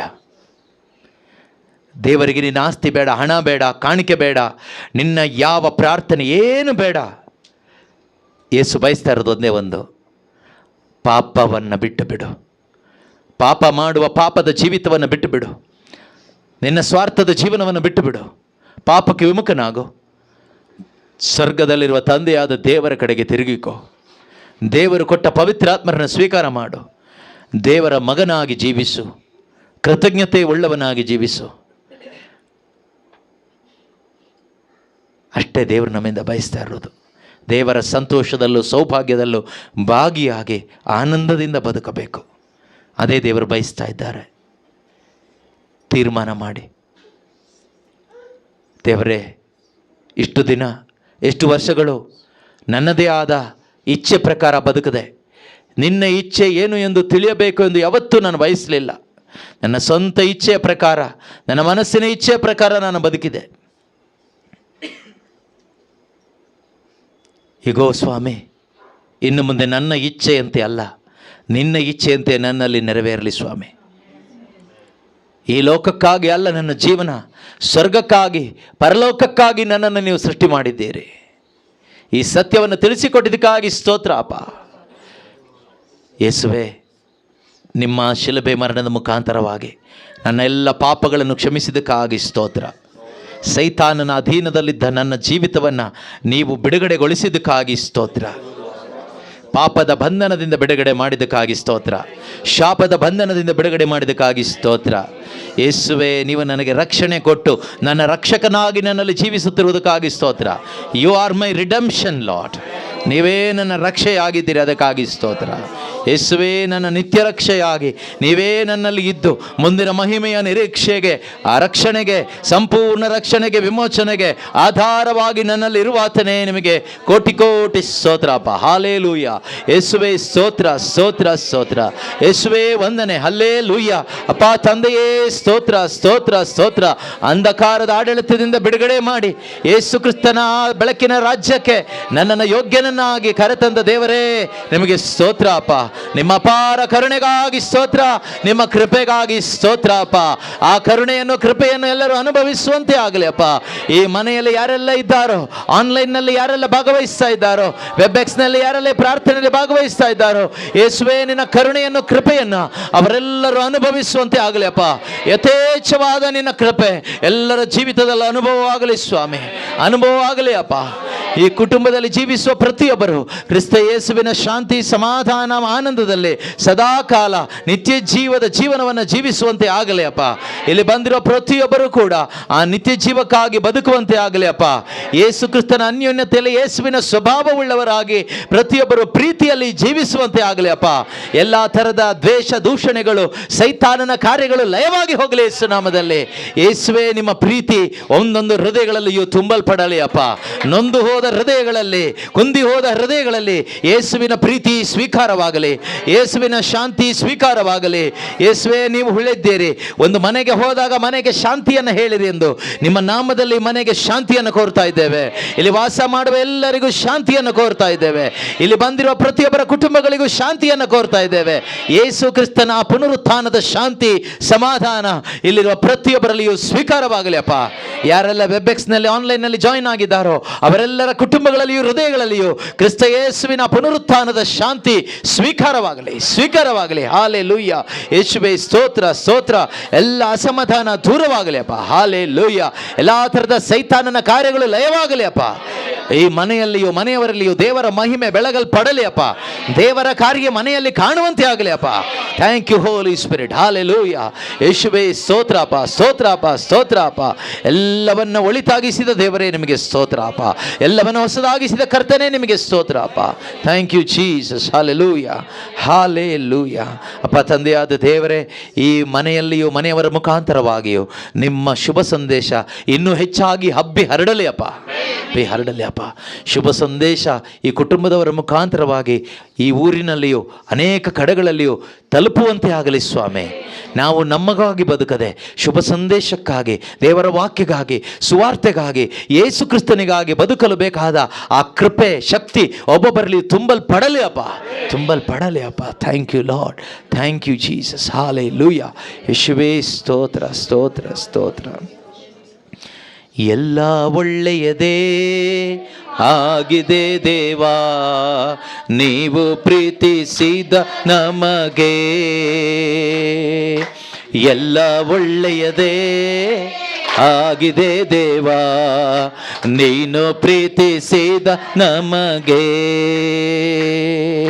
ಕಣ್ಣು ಕಾಣಲಿಲ್ಲ, ಕಿವಿ ಕೇಳಲಿಲ್ಲ, ಮನಸ್ಸು ಊಹಿಸಲಿಲ್ಲ, ನೀ ನನಗಾಗಿಟ್ಟಿದನು. ಓಹೋ, ಕಣ್ಣು ಕಾಣಲಿಲ್ಲ, ಕಿವಿ ಕೇಳಲಿಲ್ಲ, ಮನಸ್ಸು ಊಹಿಸಲಿಲ್ಲ,